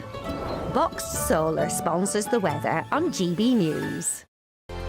There's just 2 weeks left to grab a chance to live the summer of your dreams. With a totally tax-free £76,543.21 in tax-free cash to be won. Someone really has to win it, and it could be you. For a chance to win, text cash to 63225. One entry costs £2.50 plus one standard network rate message. Or text bonus to 63225. 5 entries cost £5 plus one standard network rate message. Go to gbnews.com/win. Entries start at £2.50. Call 0903 686 3232. Calls cost £2.50 plus your network access charge. Or post your name and number to GB21 PO Box 8690 Derby DE1 9TT. UK only. Entrance must be 18 or over. Lines close at 4 p.m. on the 26th of June. This is a network giveaway. Entries will be pooled. Please check the closing time if listening or watching on demand. Good luck. Some people enjoy lazy Sunday mornings, but not me. What's the truth of the matter? So that's a very live question. Would you support him if he waters down these plans? Before the spin sets in, I'll be getting to the truth. This is personal. No soft questions, no easy answers. It's one thing if the state has rules in this country. It's another thing whether the police and others actually police them. Setting the agenda and holding those in power to account. You can't really blame her if the system is set up this way. You will not want to miss it, trust me.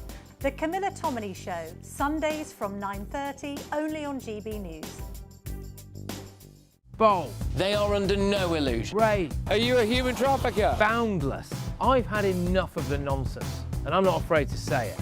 Don't get us on a BBC. Every weeknight, I tear through the headlines. The smell of gasoline. Should we be worried about it? From Westminster madness to cultural war chaos. What I'm going to do now, they are throwing out the car as we speak. Get ready, Britain. Here we go. Patrick Christie's tonight, weeknights from 9 p.m, only on GB News, Britain's news channel. As soon as it hits 11 and the headlines come in, Late Edition brings you the breaking news from all the front pages. because the news is going to happen. So get a head start today. Patrick Christie's tonight, Late Edition. Alex Armstrong tonight, Late Edition. From 11 o'clock every night. Only on GB News, the People's Channel, Britain's news channel. I've been in Westminster for a long time, but I know that though power may be here, its effect on people's lives is across the whole of the country. We may be where rules are made, but it's where they're implemented that matters. Join me, Jacob Rees-Mogg, for forthright and frank discussion on where Britain has come from, where it's going, and where it will end up. That's State of the Nation, Monday to Thursday, 8 to 9 o'clock. Vox Populi, Vox Dei.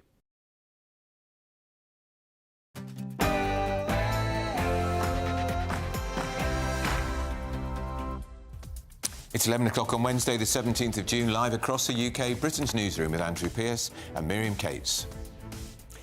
Shots have been fired. British pensioners say they did nothing wrong as a Russian warship opens fire at their yacht, while the Prime Minister calls it reckless.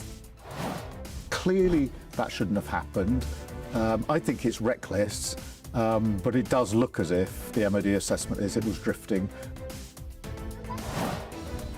The PM says Russia was reckless to fire on the British pensioners in the English Channel as he winds up his time at the G7. He thinks he's going to fight on. He'll take on any challenges to his leadership, and a contest could come as soon as next week. I spoke to him for GB News. I've got cancer. No. Yep. Jeremy Clarkson's emotional admission he's got an aggressive form of prostate cancer. He's revealed this in a new episode of Clarkson's Farm. Yes, the Clarkson's Farm host revealed all in the last 2 episodes of the current series. I'll have all the latest from Diddly Squat, including a lot of support from some very famous faces throughout the morning. And are British bill payers funding France? Taxpayers will subsidise the energy bills of French households under the Prime Minister's EU reset deal. Merci, Monsieur Starmer. And tonight, England kick off their World Cup campaign. Some fans are bursting with excitement, none more so than this chap in York. 3 lines on my shirt, never stop me dreaming.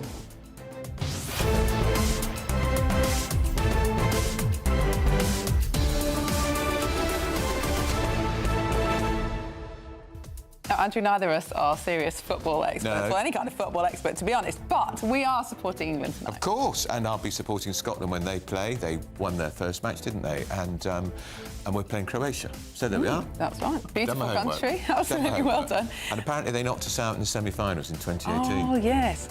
Well, also, there was a lot of controversy when the team was announced, wasn't there, for England? Lots of football players who apparently had brilliant seasons not chosen for tonight's team. So let's hope we win. Otherwise, the manager is going to get seriously criticised. Well, they always do, don't they? I have to admit, that bit passed me by. I'm sure you were on Britain's Newsroom the day that happened, but anyway, yeah. Maybe not. You were obviously paying close attention. Yeah. As ever, let us know your thoughts on all our talking points today. But first, here's the news with Sam, football-loving Francis.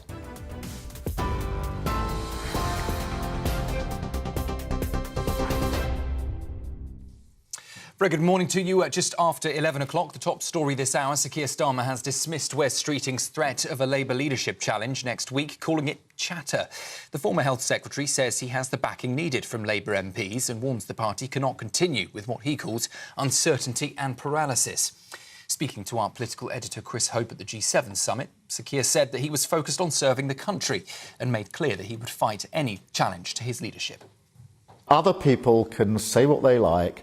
I'm focused on what's my job. My job is to get on, serve the country, bring about the change, try and help solve some of the big global issues that are having such an effect on our economy and our country. So I'm here concentrating on that. That's the right thing to do. And I think most people would say there's always political chatter. We don't want our Prime Minister getting involved in that. What we want is our Prime Minister getting on with the job that we actually elected him in to do, which is get on, do the hard yards. Official figures published this morning show the UK's inflation rate remained unchanged at 2.8% last month. Analysts had expected it to increase, but the Office for National Statistics says that the higher cost of airfares and petrol were offset by lower food prices. Sir Keir Starmer has called it reckless for a Russian warship to fire warning shots near a British yacht in the English Channel. The retired British couple on board say they heard horn blasts before several warning shots were fired into the air. The incident happened around 20 nautical miles south of the Isle of Wight, outside UK territorial waters. The Prime Minister says the incident is deeply concerning, but that the MOD's assessment is that the warship was drifting rather than anything more sinister. Specialist police units have been deployed to beaches in northern France as the UK and France step up efforts to stop small boat crossings before they reach the water. In total, 125 officers and reservists will be used to disperse migrant groups and target criminal smuggling gangs. The deployment is backed by drones, helicopters, planes and camera surveillance along the French coastline. Sir Keir Starmer says working closely with France is the only way to make progress on illegal migration. Here, an independent report into the grooming gang scandal has been published containing harrowing testimony from victims and whistleblowers. The report was spearheaded by Restore Britain leader and Great Yarmouth MP Rupert Lowe. It claims that grooming gangs were able to operate with what it describes as either the active or passive consent of public authorities. The report says lessons must now be learned from what it calls a major failure to protect vulnerable girls. In the United States, the FBI says it's foiled a plot to attack a martial arts event held at the White House over the weekend for President Trump's birthday. 5 men have been charged over claims they plan to use explosive drones and snipers against politicians and business executives at the event. The FBI says that investigation is ongoing. The TV presenter Jeremy Clarkson has revealed he's been diagnosed with aggressive prostate cancer in an emotional video. The former Top Gear presenter shares the news with his co-stars Charlie Ireland and Caleb Cooper in the final episodes of the 5th series of Clarkson's Farm. I've got cancer. No. Yep.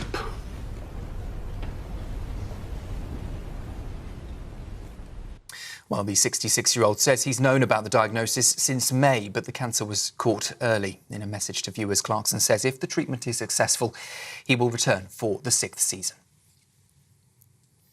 And England begin their 2026 World Cup campaign tonight with a blockbuster opening match against Croatia in Dallas. Up to 15,000 England fans are expected at the stadium as the Three Lions look for revenge against the side that knocked them out of the 2018 semi-finals. But fans are being warned not to take flags with political or sensitive content into any of the stadiums. The FA says FIFA can prevent banners from being taken into grounds if they breach tournament rules. Those are the 11 o'clock headlines. More news shortly. Next, a look at the markets. Taking the ups and downs in our stride. Stilts Home Lifts sponsors the GB News Finance Report. Well, the markets for you. I'll do half, leave the other half to Miriam. Here's the first part. The pound will buy you $1.3416 and 1.15 euros for gold. And the FTSE, it's over to Miriam. Price of gold is £3,223 per ounce, and the FTSE 100 is at 10,469 points. It's not as easy as it looks, Sam, but at least I wasn't moving the News Finance Report, brought to you by Stilts Home Lifts.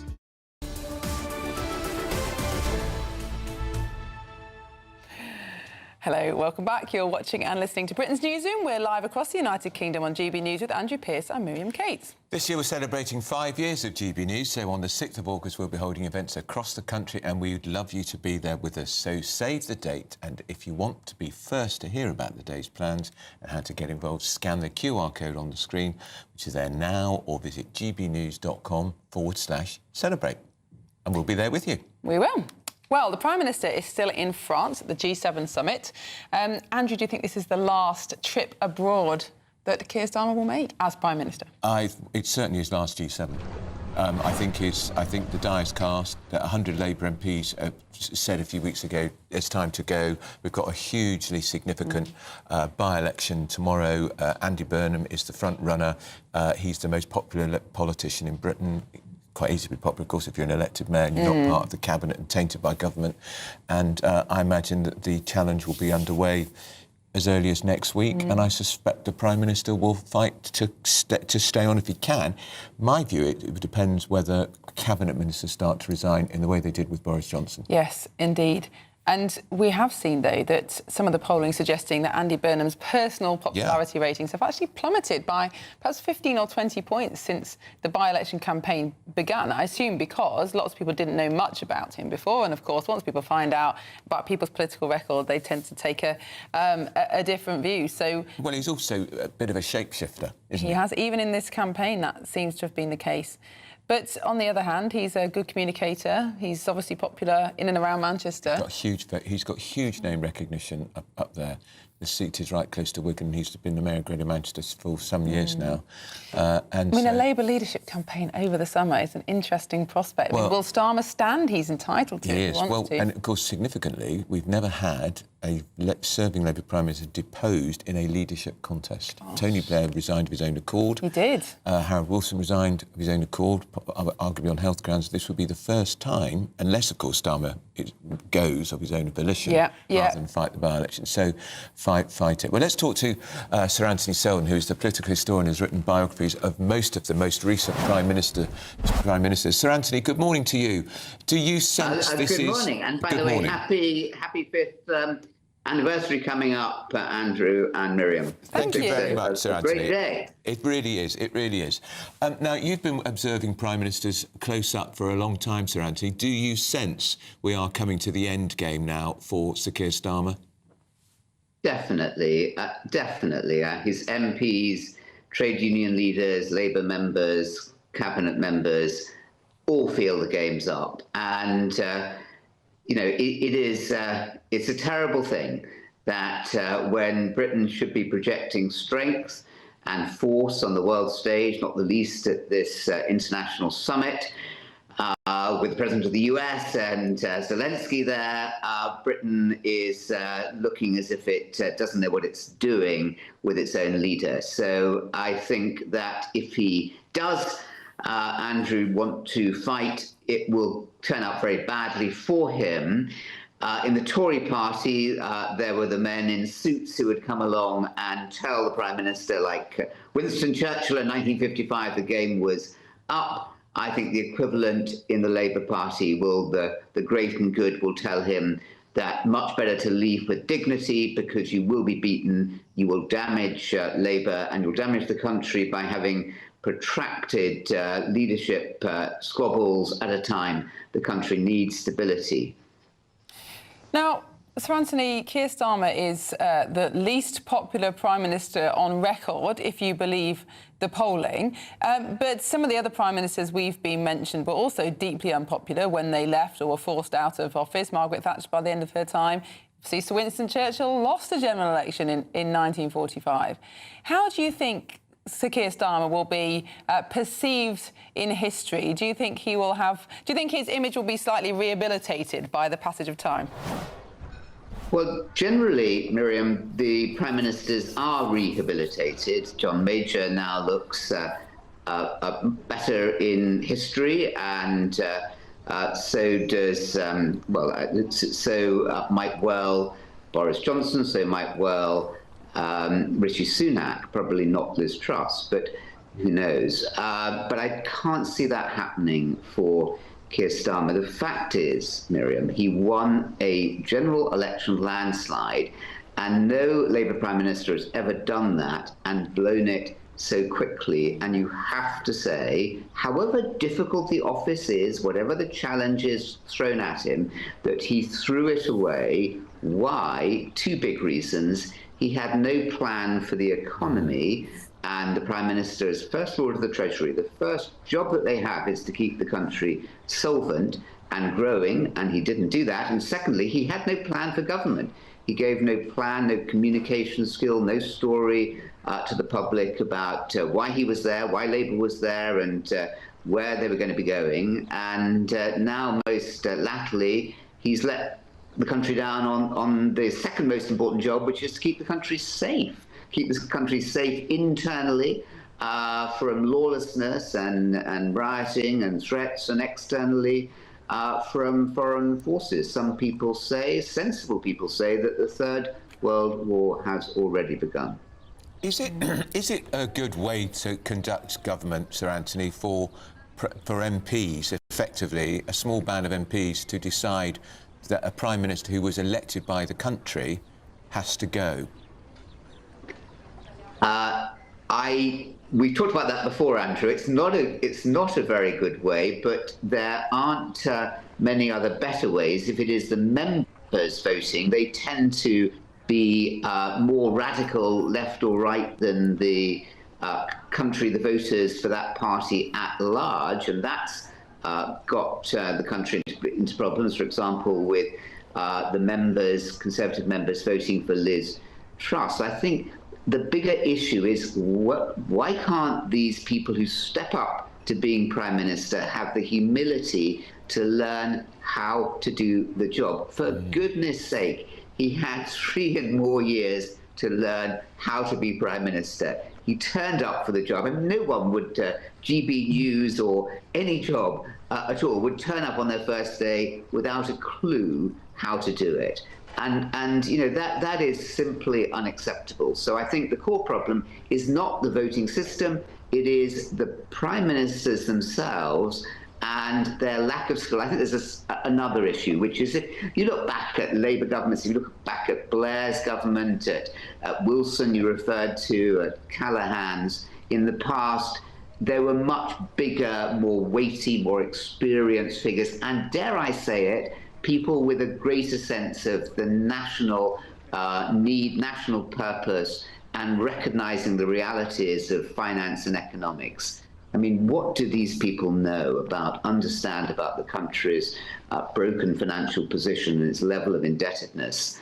So I think there has been a genuine downturn, not just in Labour, but in the Conservatives as well, Miriam, present company excluded, of the quality, I don't know whether you'd agree with that, the quality of people coming into politics. Democracy is frail. It's under attack all around the world. We need the brightest, the best, and the most public-spirited to come into public service, political service, and stand. We need to get them back in. Well, very challenging thoughts there. Political historian and author Sir Anthony Seldon, thank you so much for joining us this morning. Yeah, I mean, I just feel it in my bones. But I think it is lack of experience, and all those other prime ministers have been in Parliament for years and years and years. Starmer hadn't, Rishi Sunak hadn't, Boris Johnson certainly hadn't. If you look back at Margaret Thatcher, 20 years before. Yeah. She became an MP in 59 and became Prime Minister in 79. Whereas now I'm afraid the job is just so terrible. Yeah. The average MP does it for 8 years. Yeah, and the Prime Minister was elected in 2015 and he was Labour leader in 2020. But good luck finding someone who'll stick it more than that, because it's not a fun job. I can tell you that. No. And now, very sad news. Jeremy Clarkson, who we love on this programme, has revealed he's been diagnosed with an aggressive form of prostate cancer. This is a very emotional scene on Clarkson's farm. I've got cancer. No. Yep.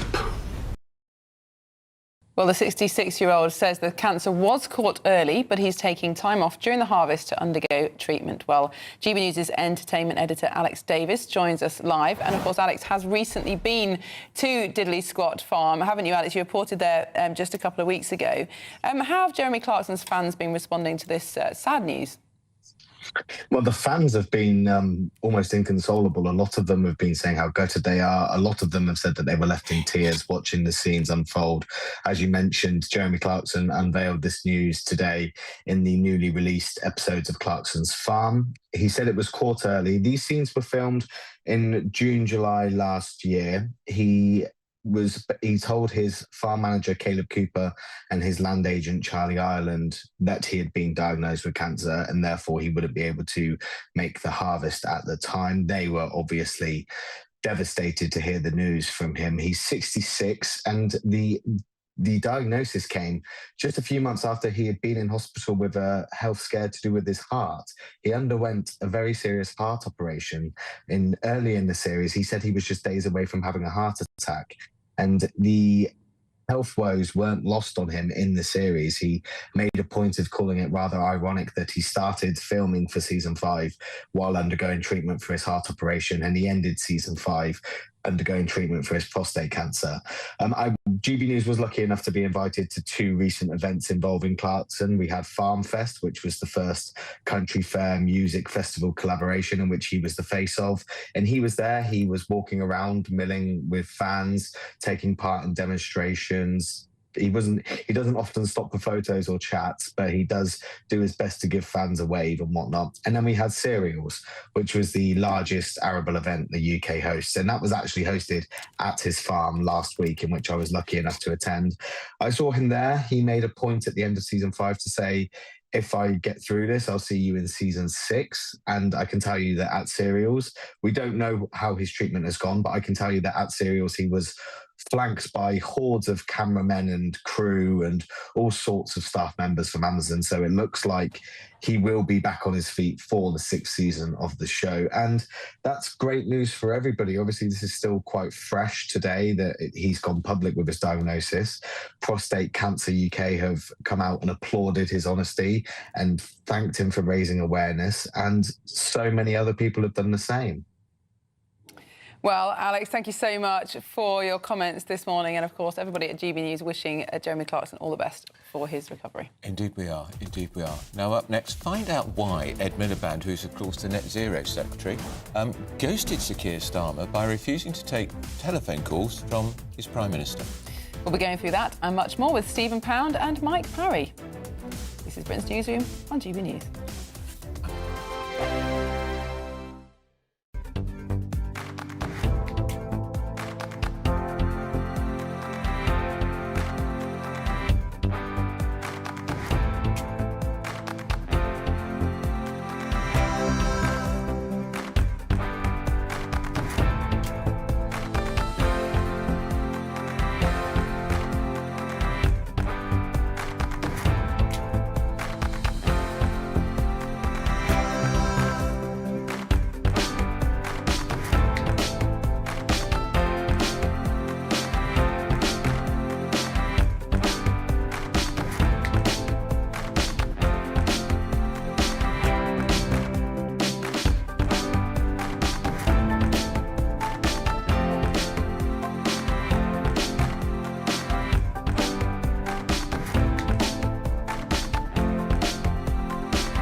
From the school run to the home run, watch a new show for all of Britain. So he can say whatever he wants. A straight talking show where all voices are heard. And, you know, when are we going to stop talking about smashing the gangs and actually do it? With the stories that matter from every part of our country. There's a bit of a crash landing there for your Chancellor. Bold, fearless and standing up for you. That's me, Martin Daubney, 3 p.m. till 6 p.m, weekdays, here only on GB News. The People's Channel, Britain's news channel. Exciting news. Every Friday, my Patrick Christie's Tonight Show is going to have a twist to it. We're welcoming some special guests. You.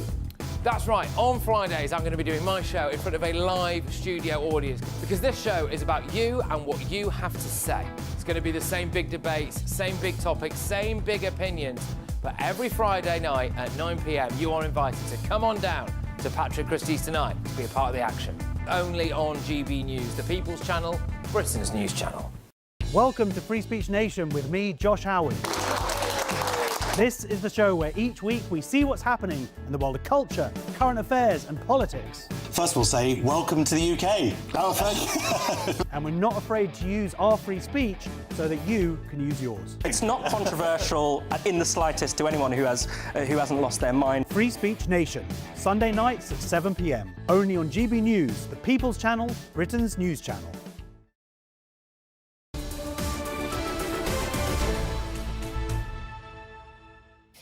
Welcome back. It's 23 minutes past 11. You're watching and listening to Britain's Newsroom on GB News with Andrew Pearce and Miriam Cates. We've got our panel, Stephen Pound and Mike Parry. We are going to talk about Prince William going to eat, but first, guys, you've both got an interesting take on this extraordinary story about what happened to the yacht in the English Channel. I mean, as you know, Steve is an old sea dog, a man who served in the Royal Navy. Now, I've lived on the coast for many years, and one of my great friends down there is the Commodore of the Solent Yacht and Boating Club. Who would have guessed it? Who would have thought that?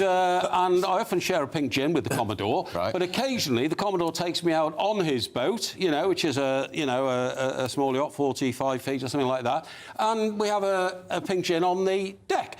Now, what I'm saying is, these people in a boating community like that are so pristine about the laws of navigation, the laws of the sea, the laws of interactivity between boats, that I can easily see this situation as actually being mariners interpreting strictly the laws of the sea. I don't necessarily think it was an aggressive action by the Russians, although, of course, the Russians are apt to try and provoke us at every turn. Yes. Well, the Russians didn't fire on the yacht. Let's get a couple of things straight. Firstly, it was very, very foggy that particular day. And what happened, the Russian Admiral Grigorovich, which, to be honest, I'm not particularly happy about heavily armed Russian frigates going up in international waters. It's not uncommon. It's very common. But here's the reality. First of all, they sounded the horn 5 times. That is the standard under the United Nations International Law of the Sea warning.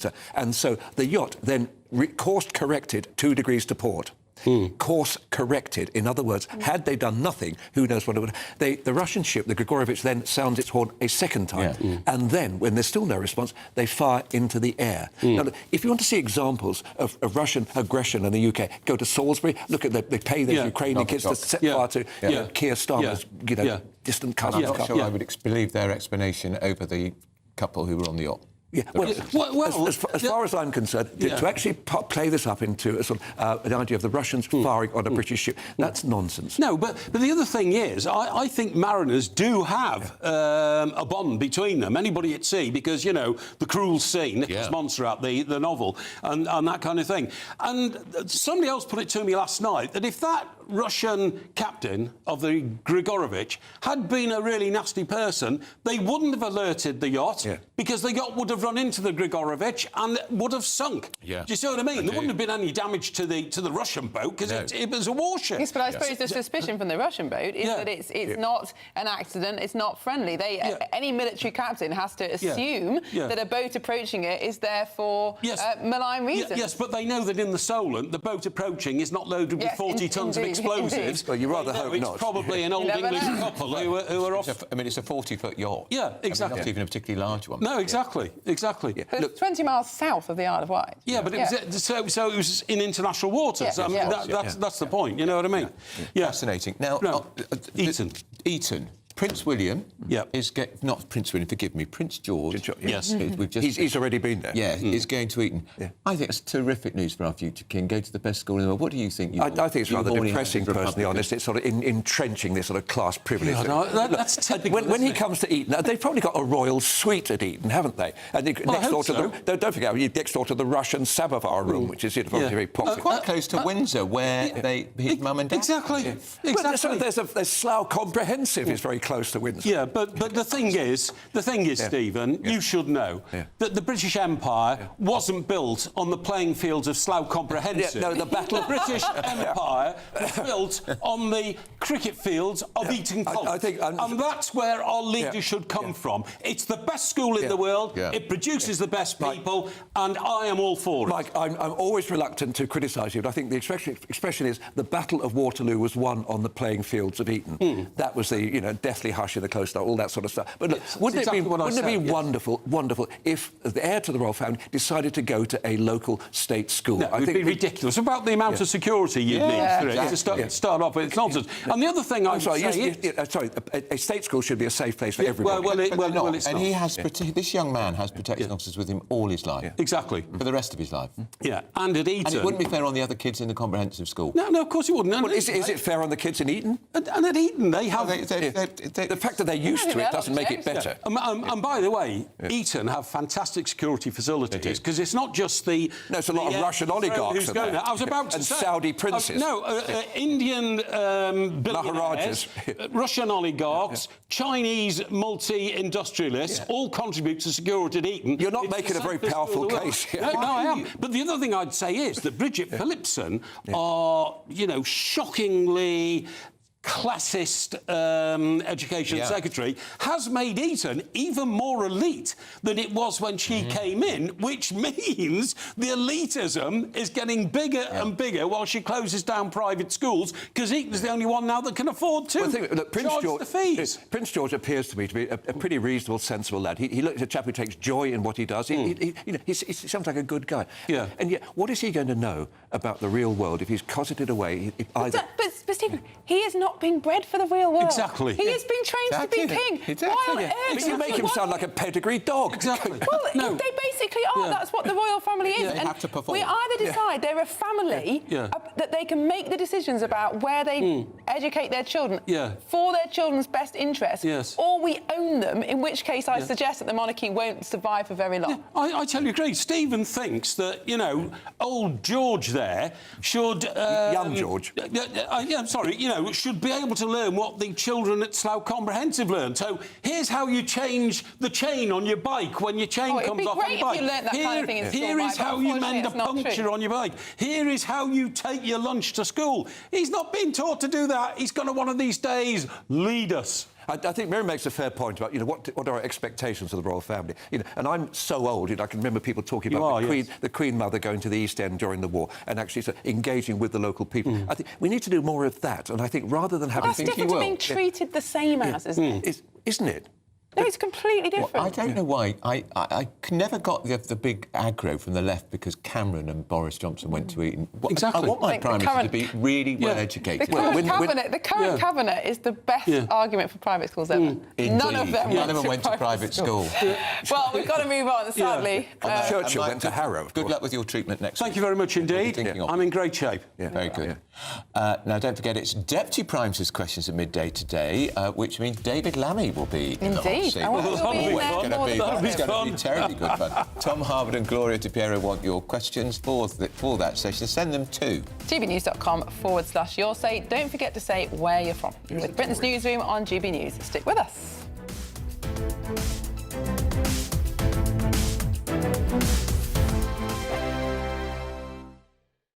Hello, good morning. Welcome to your latest GB News weather update brought to you from the Met Office. Sunny spells for many of us. Quite a lot of cloud around, though, and it will feel quite humid, particularly across the south. There's also a risk of rain, mainly where we see this weather front. It's a waving weather front, so the rain will come and go throughout today, but it does bring a risk of some heavy downpours. We did have some showery rain overnight across parts of England and Wales, and that risk continues, but it does look relatively light. There's also a risk of showers as we look further north and west, parts of Northern Ireland and northern and western Scotland in particular. That risk will remain through much of the day, though again the showers won't be particularly heavy. So quite a lot of brightness around, and it will feel rather warm and quite humid in any sunshine, with temperatures climbing towards the mid-20s in the southeast. Through this evening, it remains mild and humid across the south. Further north, a fresher feel with temperatures in the mid-teens for this evening. Still a risk of showers pushing in from the west, particularly for Northern Ireland, southwestern areas of Scotland. Eastern areas should fare the best of parts of Scotland. Plenty of brightness, temperatures still around 20 degrees in the east of Scotland to end the day. Further south, you can see there's quite a bit of cloud around across more coastal regions in the south and west. There will still be some clearer weather overnight.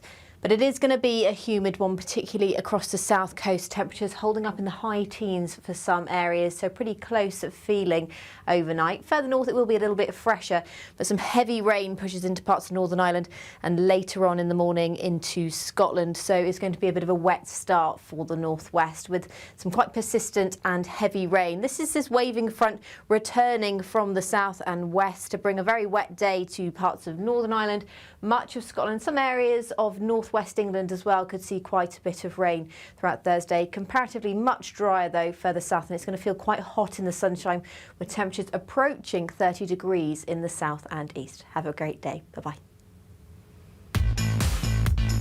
5 hosts, 5 opinions, 5 fearless debates, 5 unfiltered takes on the day's news. 5 reasons not to be anywhere else on Saturday night. This is the Saturday 5. You got me good there. Britain's biggest Saturday night TV show. It's not a bad brand. Yeah. Uncensored. Very, very racy tonight. On the unpredictable. What did she say? Can you translate it for us? And always entertaining. And how can a country go from being led by William Wallace Saturday nights from 6 p.m. only on GB News, the People's Channel. Britain's news channel. You're going to want to stay tuned, trust me. As soon as it hits 11 and the headlines come in, Late Edition brings you the breaking news from all the front pages. because the news is going to happen. So get a head start today. Patrick Christie's tonight, Late Edition. Alex Armstrong tonight, Late Edition. From 11 o'clock every night. Only on GB News, the People's Channel, Britain's news channel.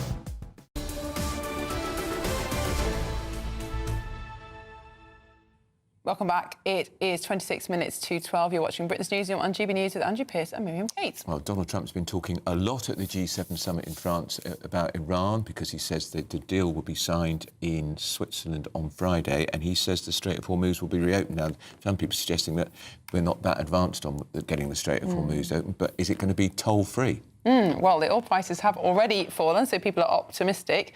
But the full details of the agreement have not been made public.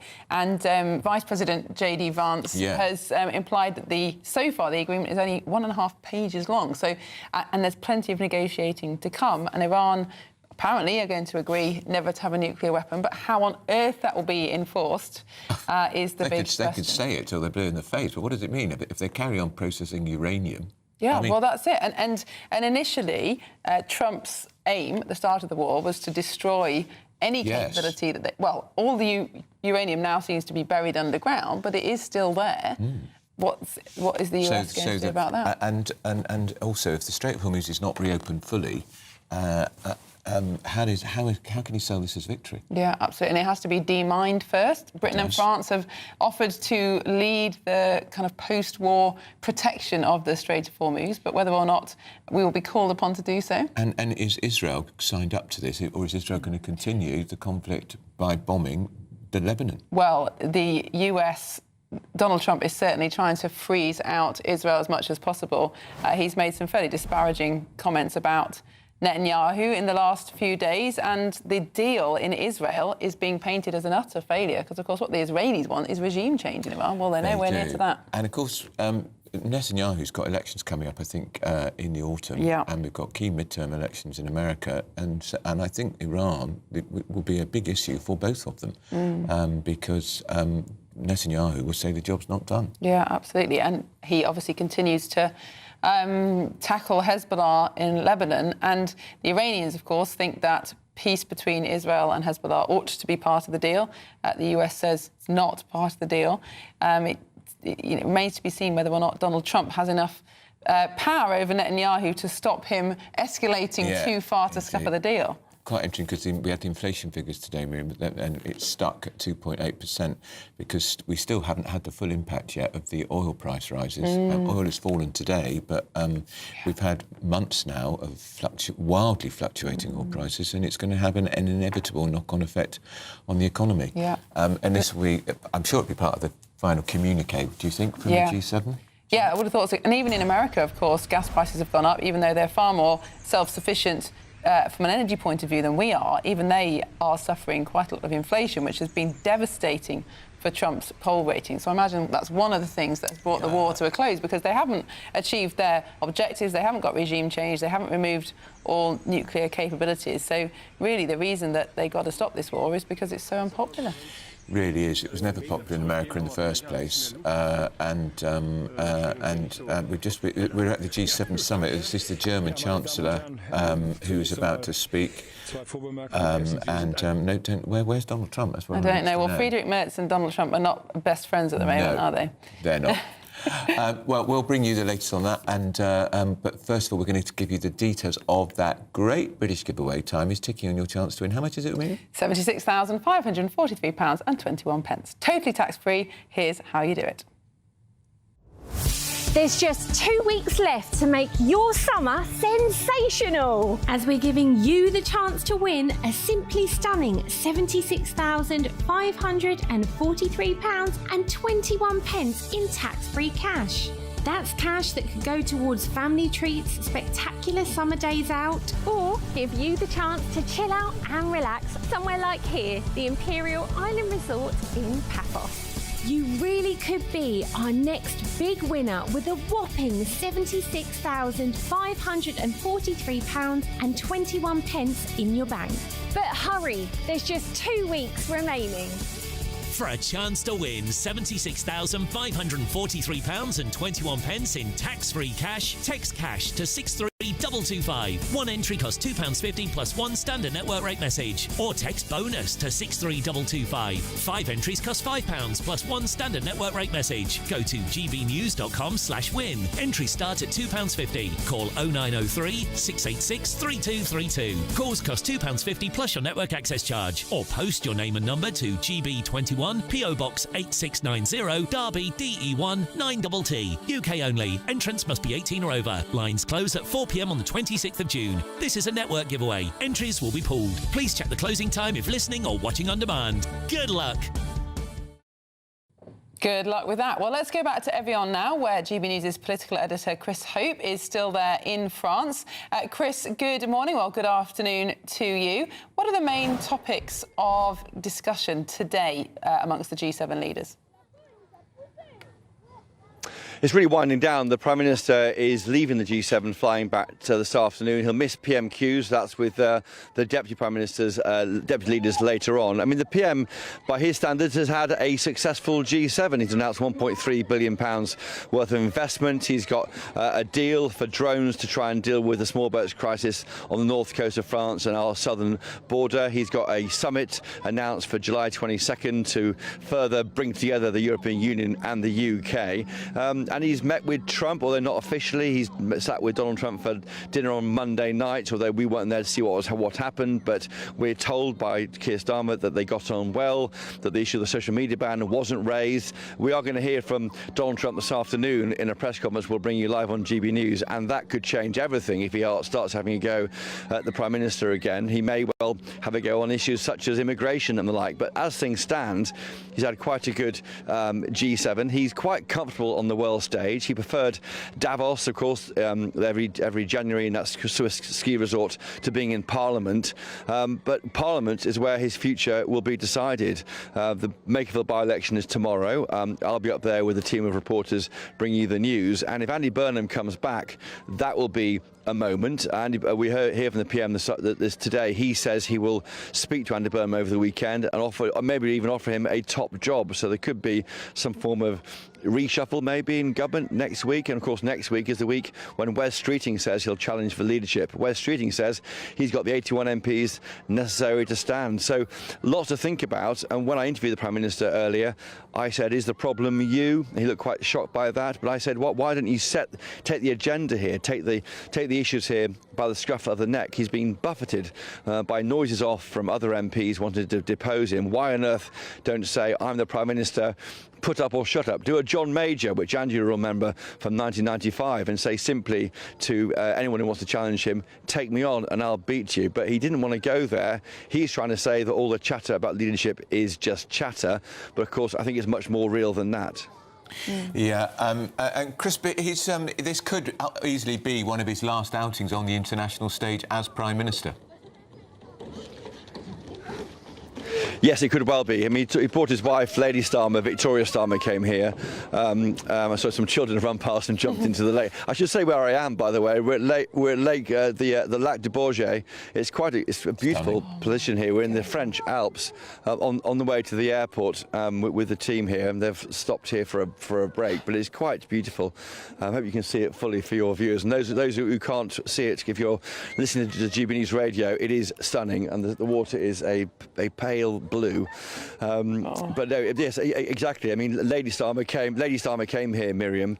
The last visit she was on with the PM was the NATO summit back in July 2024, shortly after the election win. So you could say that Victoria Starmer is here to bookend the PM's premiership. But the PM wants to fight on. He says he's going to fight on and fight on to win. His position is, if you have Wes Streeting or Andy Burnham as leader, what does that change? These issues remain the same facing this government. You may have some people who are better at communicating, better at connecting with an audience, but the fundamentals don't shift. And in fact, you could argue some of the ways that Andy Burnham's been speaking in recent weeks haven't been helpful. For example, last week saying he would find the money for the WASPy women. That's billions of pounds of women in their 50s or now in their 60s who missed out on a pension payment. And then he recanted that the following day. So all sorts of questions, I think. So Keir Starmer thinks and tells us he's been overlooked before, patronised before, but he's going to fight and win it. And I was struck interviewing him for GB News earlier how relaxed he was and just how easy it was. He was smiling on his answers. Either he has got one foot on the proverbial beach, and here's the beach, or he thinks, I've got a chance here. I mean, whatever's going to happen will happen, and I can try and reset my premiership, not even 2 years into being Prime Minister. Fascinating. Chris, really fascinating. Got great reports from G7. That's Christopher Hope in France. And what a stunning place. Oh, Lac de Bourget. I'd like to be in that kayak. Yes. Canoeing in the lake with the Alps behind me. I wonder if Chris is going to have a quick dip. I think he ought to. What a waste. I mean, he's wearing a suit. Bit of a disadvantage, but no excuse in my book. Always take your bathers. Always take your bathers. Whenever I go anywhere, you just never know where there's going to be a pool. And a paddle, in case you find a canoe. Well, coming up next, a shocking new report shows that some of the transgender ideology, which is being put into children's books, no wonder they don't want to read anymore. But first, you've got some of our elusive holiday sun. Here's the forecast of some of our top European destinations. Let's go to the Alps. Yeah.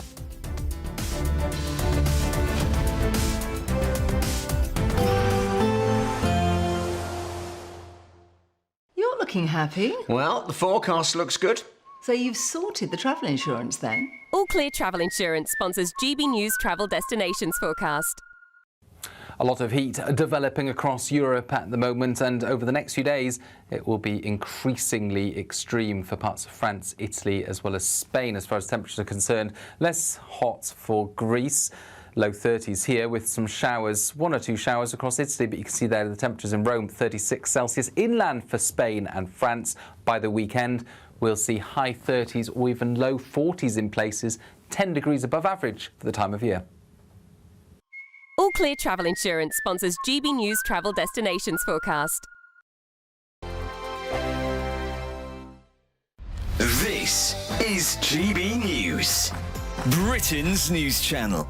Which of us doesn't like a puffin? Which of us doesn't like a dolphin? I mean, come on, we love these creatures. I bet your fellow guest loves them. Let's ask him, shall we?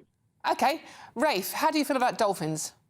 Yeah, there's nothing uniquely British about the dolphin. There are very few uniquely British species. And the key point here is that it's young nations that use flora and fauna. Nations with a proud history and legacy such as Britain does, we celebrate our past, we celebrate our great achievements. Banknotes are a symbol of national identity, and they are symbols of sovereignty. They rank right up there with the flag, the crown, with our coat of arms, and our honour system as symbols of the British nation. We live in an age now where people are so ignorant of history. Banknotes are one of the very few occasions when people actually get to be introduced to historical figures and learn about them. GB News, the People's Channel. GB News Breakfast, every day from 6 a.m. He or she is obliged to write an equality impact assessment for every single policy that Kingston Council does. This person has come up with something which is simply true. Women do more domestic tasks than men. Women like to look nice. This person has stated something true. For this, the Kingston Council has now, and I'll read it out, they've apologised. They've issued a statement. Guess what? They've launched an investigation. And now they're going to review their procedures. I mean, this is a woke doom spiral. And it's the faster we can get away from these equality impact assessments, the public sector equality duty that drives all this, the better. The People's Channel. This is GB News, Britain's news channel. Dorothea, how does it feel being here today, joining other veterans? Everybody was so friendly in those days. We had one purpose in life, which was to free the world from Nazism and to get on with enjoying life. And it's so nice now that is still looking to see if any of us are left, poor old dears, so they can say thank you and we can get together and talk about it. After the war, you simply didn't mention it. It went out of everybody's consciousness. GB News, the People's Channel.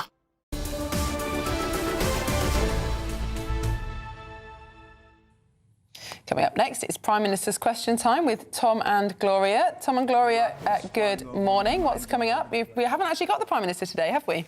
No, we haven't. The Prime Minister is in Evian on the Swiss border in France with, of course, the man that we can see on the right of our screens now, Donald Trump, although I'm not sure there's a one-on-one with Donald Trump and Keir Starmer. I wonder why. But it is David Lammy today, as you say, the Deputy Prime Minister, and I think we might be able to get some hints about who the Tories are putting up, because, of course, it's not Kemi Badenoch, it is Claire Coutinho, who is the Shadow Energy Secretary, and there's been lots of sort of reports of Ed Miliband ghosting the Prime Minister. Then we had West Streeting calling for new drilling for oil and gas and for the ban to be overturned. So there's some pretty fertile territory there. Yeah, it might be a sort of fairly net zero heavy session. But of course, it's not just about what Claire Coutinho asks in the place of Kemi Badenoch. We want to hear from you. gbnews.com/your say to submit what you will ask our panel of politicians here in Westminster. Good stuff. Looking forward to it. Very Thanks, much. Tom. I think Thanks, Tom's just Laura. invented a new adjective, net zero-y. Yes, exactly. We should use that. Very good. Now, a new report has found that children's publishing and library services have been influenced by trans activism. Of course they have. Well, according to the Sex Equality and Equity Network, authors are hitting out at what they call biologically inaccurate content for children. The report has recommended trans activist literature is removed from children's books. Well, joining us now is a founding member of Scene in Publishing, Julia Williams. Julia, good morning. Thank you so much for coming on the show. A really comprehensive report setting out what some of these books are teaching children about how you can change from being male to female, about whether it's your choice what gender you are. What are some of the worst examples that you've found? There are an awful lot of books. Thank you for having me, by the way. There are an awful lot of books that show mastectomy scars for teenagers and promote that. There's one terrible book that has a picture of a girl's body with the most hateful, comments about it. Which, if you You know, young girls are usually really worried about their bodies, and to see it in a children's book is just, that sort of thing is really horrific. There's a very controversial book called Grandad's Pride, which features a couple in bondage gear kissing, and this is for 3 to 5 year olds. Oh my God. And I heard a story when it came out. There was a young couple somewhere up north who complained about it going into their children's nursery, and they were called bigoted. Now, this young couple are very progressive. They go to Pride every year, but they just looked at that and thought it's not appropriate for small children, because it isn't. No, it isn't. What's the justification for that? To be honest, I've no idea. They say it's all about inclusivity, and Pride is has become more family friendly. But at the same time, Pride now, from what I can gather, they feature people in bondage gear. They feature the furries and all that sort of stuff. There's an awful lot of stuff that goes on in Pride that is not family friendly. And if I had small children, I certainly wouldn't be taken in there. And just really briefly, Julia, what are your recommendations in this report? What should parents, teachers, libraries be doing? We think they should stop publishing these books, or at the very least, actually, we think they should stop publishing these books. And I want to make very, very clear, this is not censorship. There's a difference between censorship of books, which are things like saying, let's not publish, not sell To Kill a Mockingbird, for example, and saying what is appropriate for children. These books are not appropriate for children. They mention, they're teenage books that mention anal sex and stuff like that. And it's like, if I had a 13-year-old daughter now, I would not want them to do that. So parents don't buy them. Publishers stop publishing them. Julia, I'm so sorry, we are really short of time. I'm really sorry, because it's such an important topic, but we are going to have to leave it there. And in regards to the book Grandad's Pride, the publisher Anderson Press has released the following statement. The initial image in the report is a doctored image. I actually haven't got my... OK, from X, and also includes an illustration that never appeared in any of the Anderson Press editions of the book. The report is primarily against depictions of trans people in children's books, a stance which we do not agree with. We fully support the depictions of trans characters and messaging in the book, as it is a faithful representation of Pride celebrations across the country enjoyed by many families. They're too young. Indeed. That's the point. Up next, Deputy Prime Minister David Lammy takes on Claire Coutinho at PMQs. Never long enough.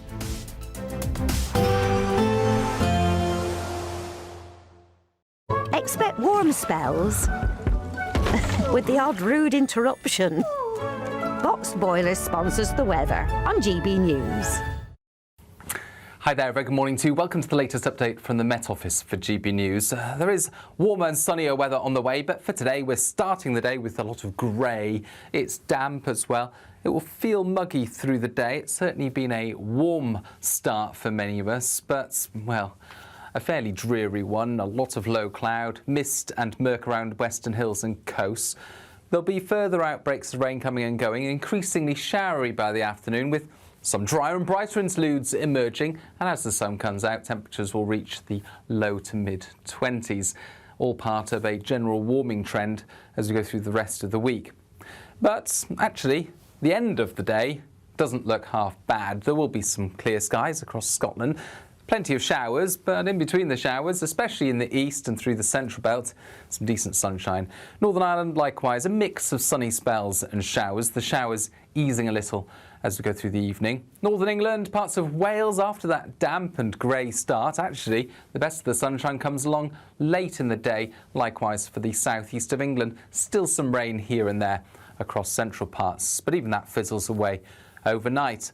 And then overnight, it's dry for many at first, but another batch of wet weather moves into Ireland, reaches Northern Ireland by dawn, parts of southwestern Scotland, North Wales and northern Scotland. It's another warm night. Temperatures in the south, 17 or 18 Celsius, low teens further north. Some brightness around first thing Thursday, especially across the Midlands, eastern England as well. Towards the northwest, it's increasingly wet. Some heavy and persistent rain into Northern Ireland, much of Scotland, Northern England and North Wales. A real northwest-southeast split developing by the afternoon. Plenty of sunshine towards the southeast. Temperatures reaching 28 Celsius.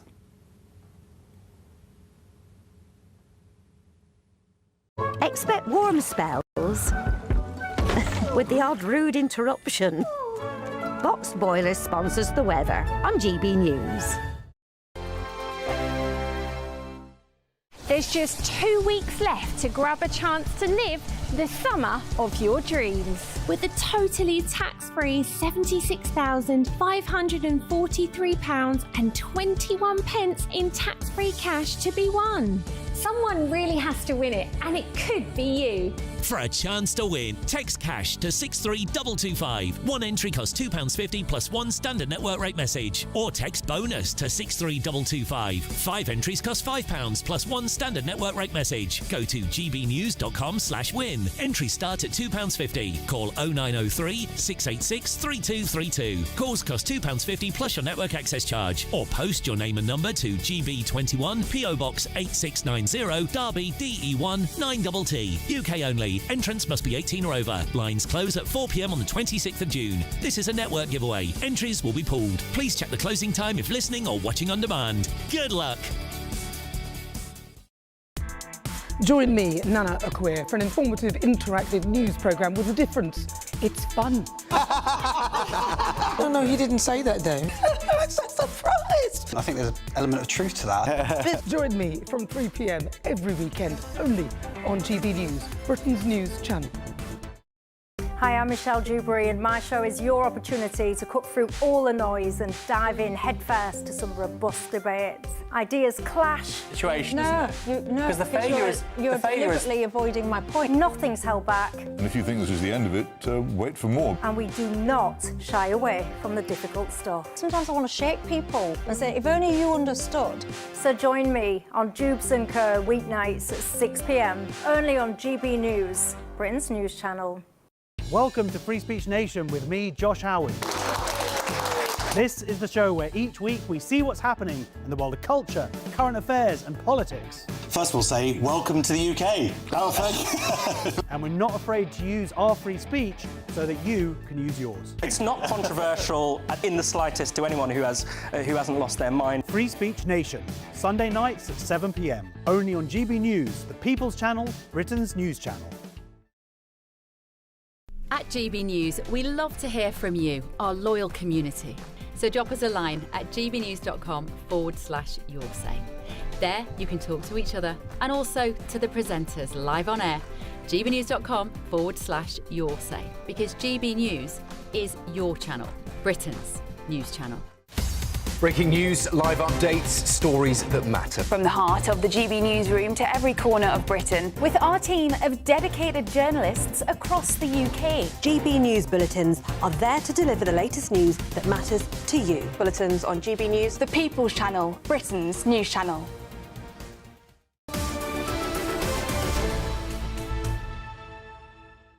Welcome back to Britain's Newsroom, and we've got the build-up now to Deputy Prime Minister's question time. David Lammy taking the place of Keir Starmer. I imagine the Defence Secretary's resignation statement yesterday could be a factor for the Conservative attack, because he effectively said the Treasury, what did he say? Our adversaries don't follow Treasury guidelines. It was a pretty stonking attack on the Treasury. Yeah. So that would be quite a good line for the Tories. And it's Claire Coutinho, the Shadow Energy Minister, who's going to be standing in for Kemi Badenoch. She's a rising star. She is a rising star, very bright.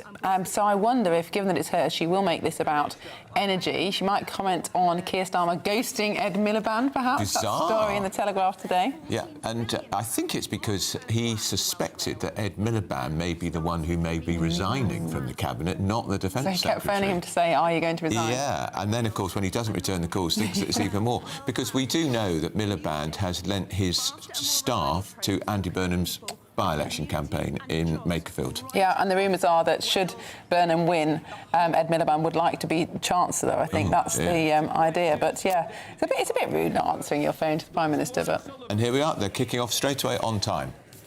Question number 1, please, Mr. Speaker. Deputy Prime Minister. Mr. Speaker, I've been asked to reply on behalf of the Prime Minister, who's attending the G7 summit in Evian. May I first pay tribute to two giants of the Labour Party, Roy Hattersley, who was a formidable deputy leader who never stopped fighting for a more equal and fair society. And we also remember our beloved colleague, Jo Cox, and honour her memory for working to bring our communities together, celebrating the decency and the compassion that defines this country. I also want to remember the 72 lives lost